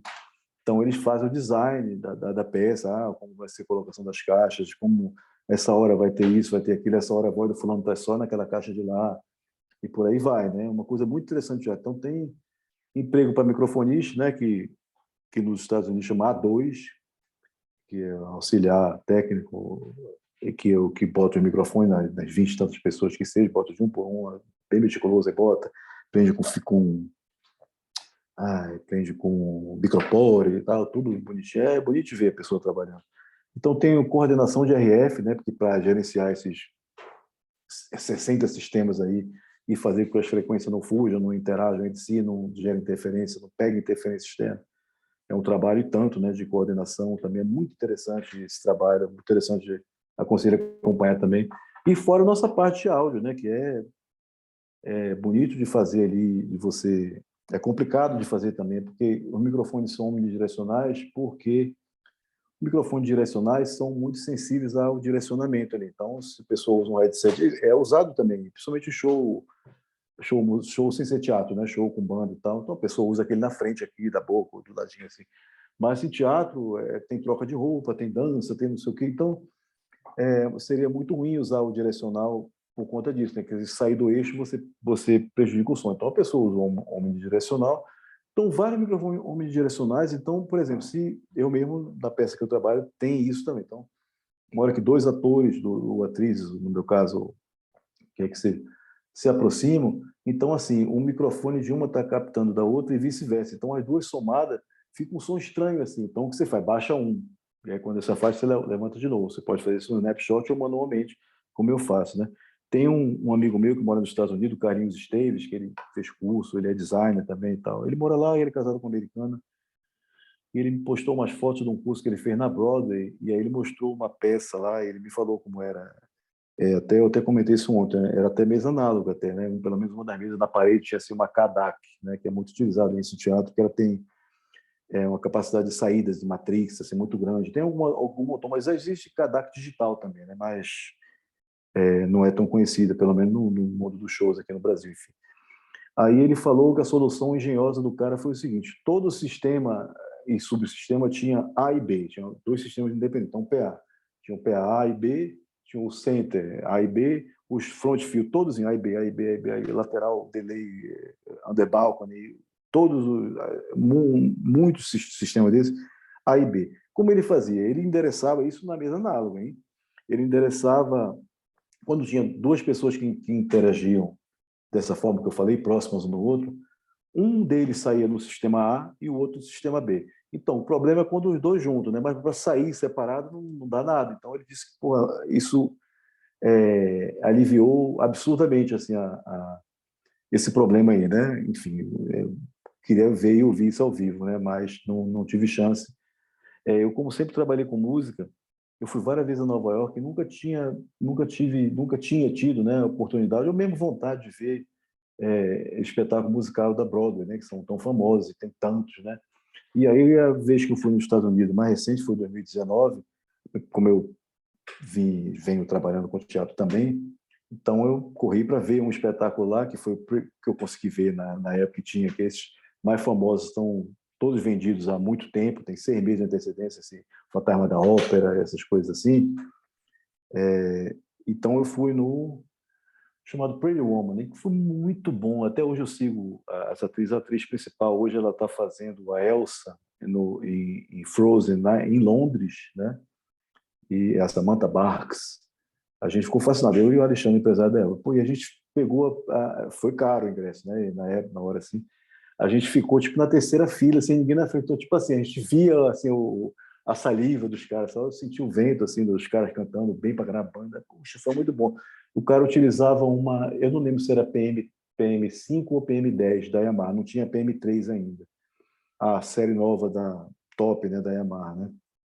E eu falei com ele, puxa, eu também trabalho, parabéns aí. Ele, puxa, muito obrigado, foi muito bom.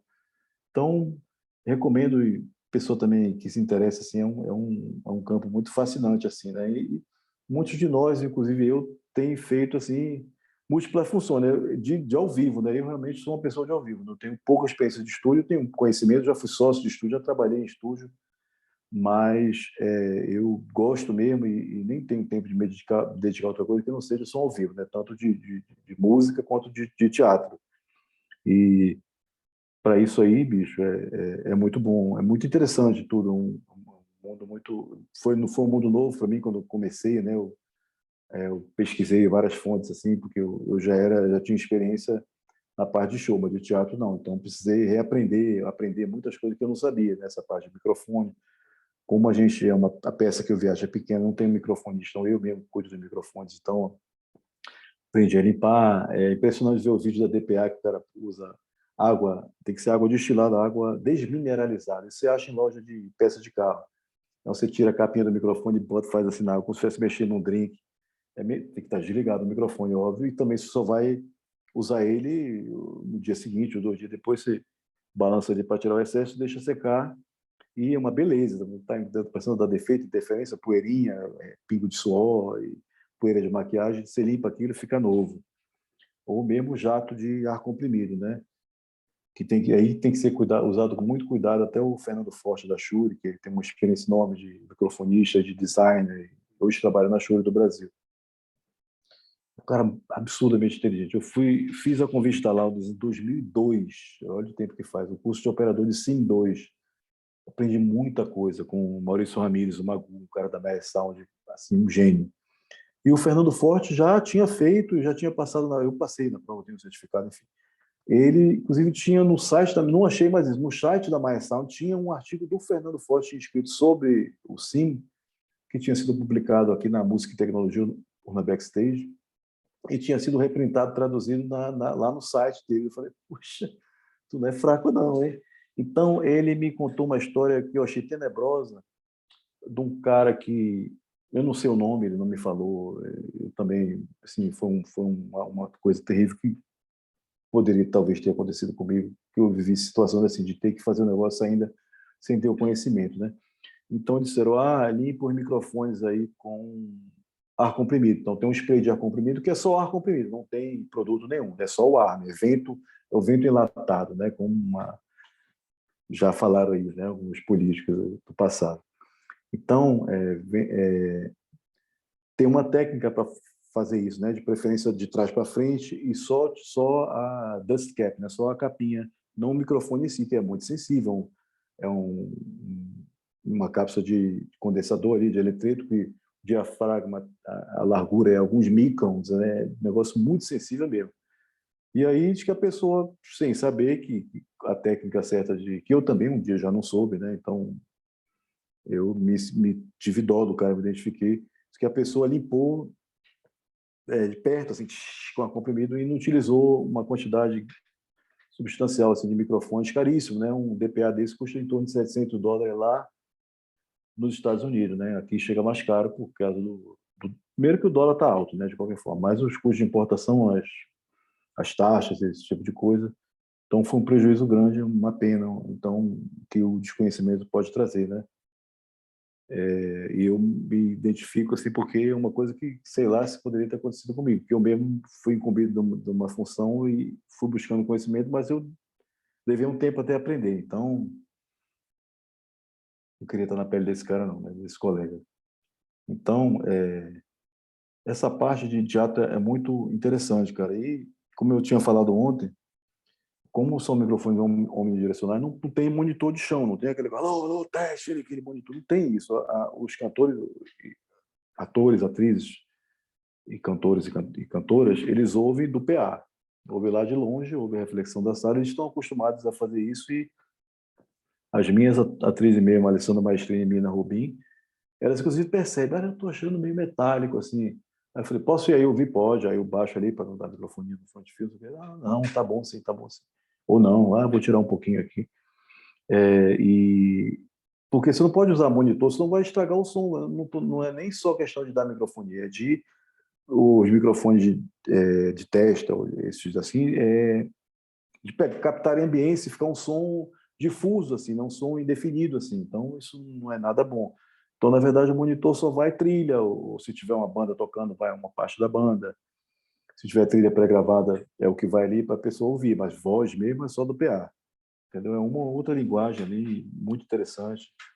E no caso meu lá, então é uma peça que fala de ópera, tem diálogo e tem canto. E o canto é canto de ópera. Então a trilha sonora são a base da orquestra e as atrizes cantam ópera. Então o que eu faço? Na hora que elas estão falando, não tem reverb, só o reverb natural da sala, se houver, né? Sempre há, né? Mas às vezes até esse já é excessivo. E quando cantam, eu ligo o reverb eletrônico para simular uma sala grande. Já fiz em lugares tão péssimos que mesmo hora nenhuma eu liguei o reverb artificial e mesmo assim ficou muito, enfim, não há o que fazer. Então, espera acabar, fica de olho, faça o seu trabalho, espera que tudo passe, né? Uma brincadeira que eu costumo fazer, então começa o show, a peça nem acontece tanto isso, mas no show, pá. Às vezes não teve tempo de passar, o som é deficiente, o ambiente é deficiente, uma série de situações que você tem que conviver.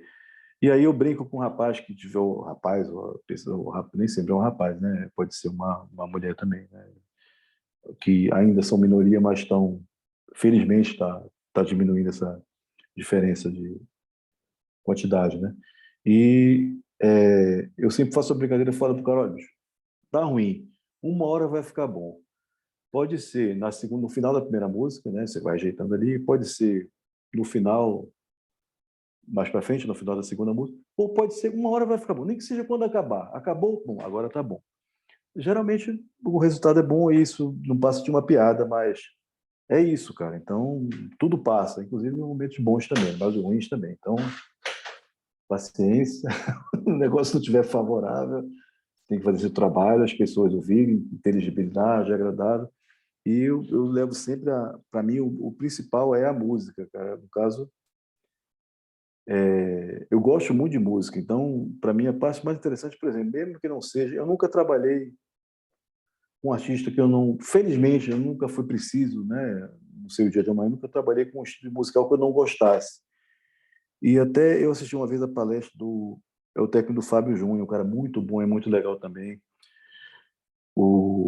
Daqui a pouco eu lembro o nome dele, outra coisa, eu esqueci o nome dele também. Poxa, o Cadu Menezes, desculpa, Cadu. Cadu maravilhoso, Menezes, não, Cadu. Então, o Cadu, existe o Cadu Menezes também como baterista, desculpa, gente.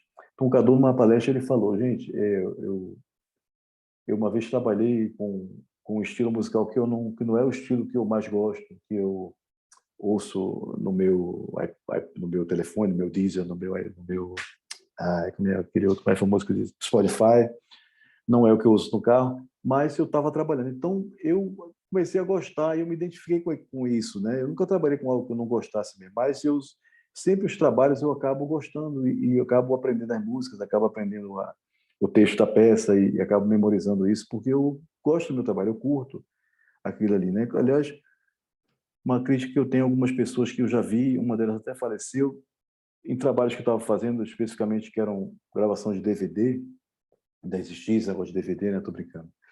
E aí a pessoa chegou para o cara que vai gravar e tal, não sei o quê, pô, fulano, beleza e tal. E aí o cara, poxa, que merda, isso é muito chato, essas músicas são horríveis e tal. E eu fico, bicho, é estranho, né, se eu ouvir isso. Eu sei que é romantismo da minha parte, assim, o cara tá ali para ser... Até porque não é ele que ia mixar, ele é só gravar. Eu digo, poxa, você fazer um trabalho que você acha tão ruim, que é tão ruim para você, sei lá, eu acho esquisito, cara, não sei. É uma coisa minha, talvez esteja sendo naive, né, assim, inocente, né, entre aspas, achar isso. Mas, assim, eu acho muito estranho você topar fazer um trabalho que você acha horrível, aquele estilo, assim, sei lá. Não me acostumo com isso, não. Mas pode ser que aconteça, né? Algum dia na minha vida eu também não vou ficar falando para os outros, não. Vou ficar calado. Tá, muito bom, ótimo. Tá. É ruim você não ter sinceridade, mas, assim, eu acho ruim você externar que você não está gostando ali, não está curtindo. Poxa, então por que você está aqui? Sei lá, minha humilde opinião, né? Então, não sei que horas são.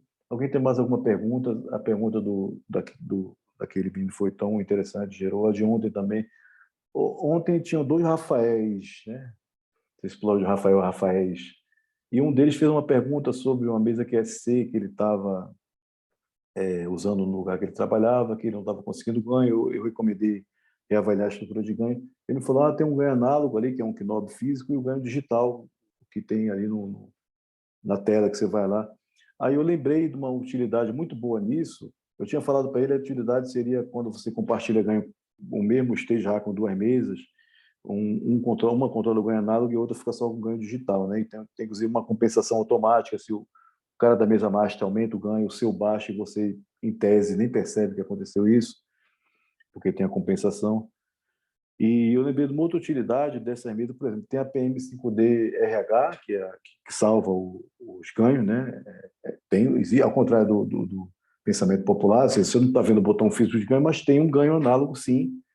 Inclusive, nas mesas Yamaha, se você tivesse uma chance de fazer isso, na PM5D e na M7, você bota um encoder para selecionar o ganho, de preferência com aquele canal humilde, nem seja um canal sem nada plugado, você aumenta bruscamente e diminui bruscamente o ganho análogo primeirão lá, e você vai ouvir um troço mecânico ali dentro, um relé, o que seja. É muito curioso, experimenta fazer isso. Então, não tem um botão, mas tem um ganho análogo pelo estágio e tem um ganho digital, que é o trim. E isso é mais útil ainda na mesa PM5D Standard, que é aquela que tem os ganhos, o botão de ganho físico, né? Porque aqueles do botão de ganho fixo não são salvos na memória, né? Aliás, o nome RH é isso, Recallable Head Amplifier, né? Os japoneses chamam o que a gente chama de pré-amplificador, eles chamam de amplificador cabeça, né? Head Amplifier, amplificador porque fica em cima do topo, é por isso, eu acho. Eu não conheço outra pessoa que use esse termo.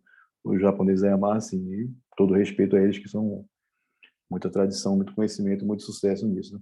Então, aquela PM5D não RH, ela não salva o ganho. Como é que você pode salvar o ganho? Isso é uma dica de um cara de empresa aí. Quando você salvar sua senha no seu cartãozinho ou no computador via USB ali, no Studio Manager, numa mesa que não seja RH, você pode, se tiver outra pessoa que vai utilizar a mesa entre o seu show entre a sua passagem de som e o seu show, você pode salvar assim, você coloca todos os ganhos numa mesma posição, sei lá, meio-dia ou 3 da tarde, o que quer que seja, e salva e ajusta no ganho desse ganho digital ali internamente, que isso vai ser salvo na memória, né? A PMSQD Standard, estou dizendo, né? Isso também serve para essa mesa QSC que o Rafael falou ontem. E aí aquilo fica salvo. Então, no outro dia ou no outro momento, já mexeram no ganho e tudo, você coloca todos naquela mesma posição, chama a sua senha e vai estar aproximadamente ali, porque não é exato a posição, e também o cara não vai tocar exatamente igual, enfim, tem uma série de variáveis, mas é um bom ponto de partida ali do show que você passou. Lógico que nem todos os ganhos vão ficar otimizados, né? Então, todos na mesma posição, os instrumentos são bem diferentes uns dos outros.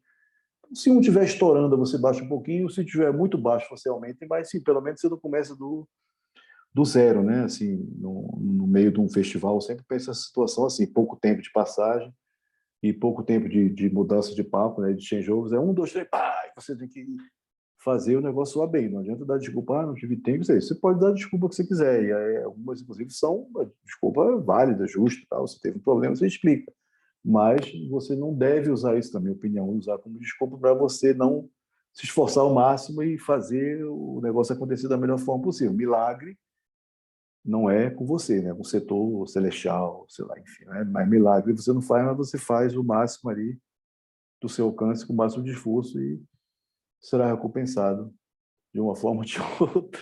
Ou não também, pelo menos você sabe se fez o negócio certo, né? Pô, tô vendo as pessoas saindo. Que horas são? Falta pouco tempo para acabar. O Abder não me falou nada ainda. Tá tranquilo, meu querido.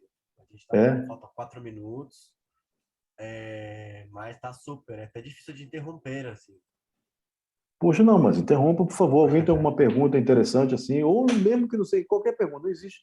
Tem aquele negócio, eu tenho uma pergunta estúpida. Eu já vi alguém falar, não existe perguntas estúpidas. Se você está perguntando, é porque você quer saber, enfim. Isso eu prometo tentar responder. O E André aí, Lira, porra, André, é mó visual ali com esses baixos ali, baixa a guitarra ali, com vento ali na cara, porra, foda. Pois é, né? No fundo aqui, né? Legal, legal, muito É, bom. eu queria falar mais sobre o Virtual Check Sound, né? O Uhum. Soundcheck, né? Virtual Isso, Soundcheck. isso. Você costuma gravar os shows que você faz em multitrack para fazer o Virtual Soundcheck ou não? Cara, eu quando tem oportunidade, eu costumo gravar, né? Porque isso aí está aumentando a oferta de mesa com esse recurso. Eu, por enquanto, eu estou sem. Meu Mac é muito antigo, pifou, e eu estou me organizando para comprar um desses novos aí, com chip M1 e tal. Mas não agora, eu espero que esse ano eu consiga. Mas então, aí, esses que são USB é muito mais fácil, né? Várias mesas por USB o multitrack, né? Algumas mesas são via Dante, também é relativamente fácil, que é só você ter uma placa, uma entrada de rede, internet no seu computador e ter o programa. Eu tenho isso, eu comprei isso. Você tem o Dante Controller, você tem que ter, isso é gratuito para você fazer o mapeamento, e o Dante Virtual Sound Card, o DVS, né? DVS que você compra, não lembro quanto é $30, e tem um demo que você roda um mês, eu tenho isso. Então, você, por exemplo, as mesas da Yamaha que são Dante, ou você mesmo tiver protocolo, você grava os canais e volta. E tem outros, tem o MAD, aí o MAD, as soluções são mais caras, né? E tem... Eu não tenho feito isso, até quando tenho oportunidade eu gravo, ou seja no computador da empresa ou no meu mesmo. Por exemplo, para quem não sabe, a X32 e a M32, que é sua irmã, né, a mesa X32 da Behringer e a M32 da Midas, que é a empresa que foi comprada pela Behringer, né? E é um cabo USB, e como elas são interfaces 32 in, 32 out, elas são interfaces que são class compliant, né? CC, quer dizer que ela não precisa de driver para funcionar. Por exemplo, eu gravei várias coisas na X32 com o meu iPad, né? Então, você abre seu programa de gravação, usa o Cubase, tratando o Cubase 3, que é o Cubase para iOS, ou pode ser no iPhone também. Eu não tenho iPhone, eu tenho um Android, mas eu estou falando nele, do iPad. Então, desde que você tenha espaço, você grava. Agora, por uma limitação do iOS, só pode gravar 24 canais, dos 32, ou quantos tenho, porque aí é uma limitação do iOS e não da M32, né? É muito prático, eu já fiz várias vezes e eu não costumo fazer por falta de tempo mesmo assim, né? Mas eu digo tempo de me organizar. Eu já fiz uma época o que eu apelidei de Soundcheck Virtual do Homem Pobre, Poor Man's Virtual Soundcheck. Então, tinha uma playlist que eu copiei para o meu iPod, na época que eu tinha, porque assim, eu gravei um gravadorzinho Zoom, ou foi no computador, eu só tinha 2 canais, LR. Então, eu fiz uns snapshots só para gravar e selecionar isso durante o show. Então, era assim, bumbo e caixa, bumbo e baixo, é, zabumba, que é um instrumento que é usado no estilo de música que eu trabalho, a voz principal e tal. Então eu fazia uma playlist e aí a playlist servia para mandar o direct shot para gravar e também para eu voltar no mesmo canal ali, pós-ganho ali, não tinha como ser pós-ganho, era pré-ganho, né? Porque era entrada análoga, que eu só, ainda para não ter que plugar e desplugar, eu botava em 2 entradas e só mudava no patch ali, enfim, o ganho alterava, mas o instrumento era o mesmo, podia mexer ali na equalização, no compressor, no tempo de ataque, release, no gate, tal, no filtro do gate e tal. Eu fiz isso poucas vezes. E uma coisa que eu não gostei, uma vez eu abri a voz, e aí eu até contei isso ontem, as pessoas que estavam fazendo a limpeza, falavam, é playback, ela vai fazer playback. E aí eu falei, bicho, eu não vou mais usar isso, porque as pessoas não, são check virtual e tal. Então eu não vou abrir a voz. Então eu deixei de usar até por necessidade. A gente tem tido tempo de passar o som a contento, né? Eu dou um ouvido no PA, normalmente os PAs são bons, se ouve uma musiquinha que você é familiarizado, já dá para dar uma equilibrada, fala com a voz. Então eu nem costumo, até por falta de tempo, eu tenho tempo de fazer uma passagem relativamente completa, mas não tenho prevendo tempo de fazer smart, fazer essas coisas que é muito importante, mas leva mais tempo e tal, e muitas vezes o sistema já está alinhado a gosto. Então eu não costumo fazer por isso, mas é muito útil, principalmente, não precisa ser lá no local, apesar de ser muito útil, você pode fazer em casa, isso eu faço. Então você abre até no computador e você faz sua mix e vê assim, como eu posso regular melhor essa equalização, como eu posso somar o bumbo e o baixo, ou o bumbo e o surdo, quando tocam juntos, né? Você vai ver a faixa de frequência, lógico que pode mudar a afinação, mas você parte já parte de um ponto ali que não é do zero, né? Os tempos de ataque e release e filtro do compressor e do gate. Então é muito útil, sim. Então eu no momento uso dessa forma, uso em casa, mas não costumo usar ao vivo. Pretendo quando comprar um computador novo e voltar a trabalhar com mais intensidade, que está começando a acontecer, passar a utilizar mais, porque é uma ferramenta muito útil e muito bacana, com certeza. Mesmo que eu não abra a voz, abra só no fone, mas com certeza é muito proveitoso você usar. Você pode ter uma melhora muito grande na sua mix, na qualidade do seu som ali, né? Então, já vi a mensagem aqui do Abder dizendo que o tempo acabou e espero que vocês estejam gostando do bate-papo, né? Nem bate-papo, né? De me ouvir, né? E amanhã tem de novo, no mesmo horário, né? E amanhã eu vou procurar falar mais sobre o sistema de PA, de caixa de som, essas coisas, e também os assuntos que as pessoas perguntarem que, como eu sempre digo, se eu souber, eu respondo, né? Então, boa noite a todos, muito obrigado aí, um prazer saber que tem gente me ouvindo aqui, e espero que ajudar, né, com conhecimento. Obrigado, Giovana, André, valeu, boa noite, estou lendo ali a mensagem, o Pedrinho Malgaudi também falou, aí, Pedrinho Malgaudi. Então, infelizmente, Pedrinho, você não vai poder amanhã, mas vai estar no YouTube, né? Depois, até eu vou assistir. Não, é bom estar no YouTube, de repente a gente compartilha também com os amigos, assim. Por exemplo, vou falar, tchau, Rafael, obrigado, boa noite também para você. E isso aí, Pedrinho, isso aí. Vê depois no YouTube e amanhã, mesmo bate-hora, mesmo bate-local.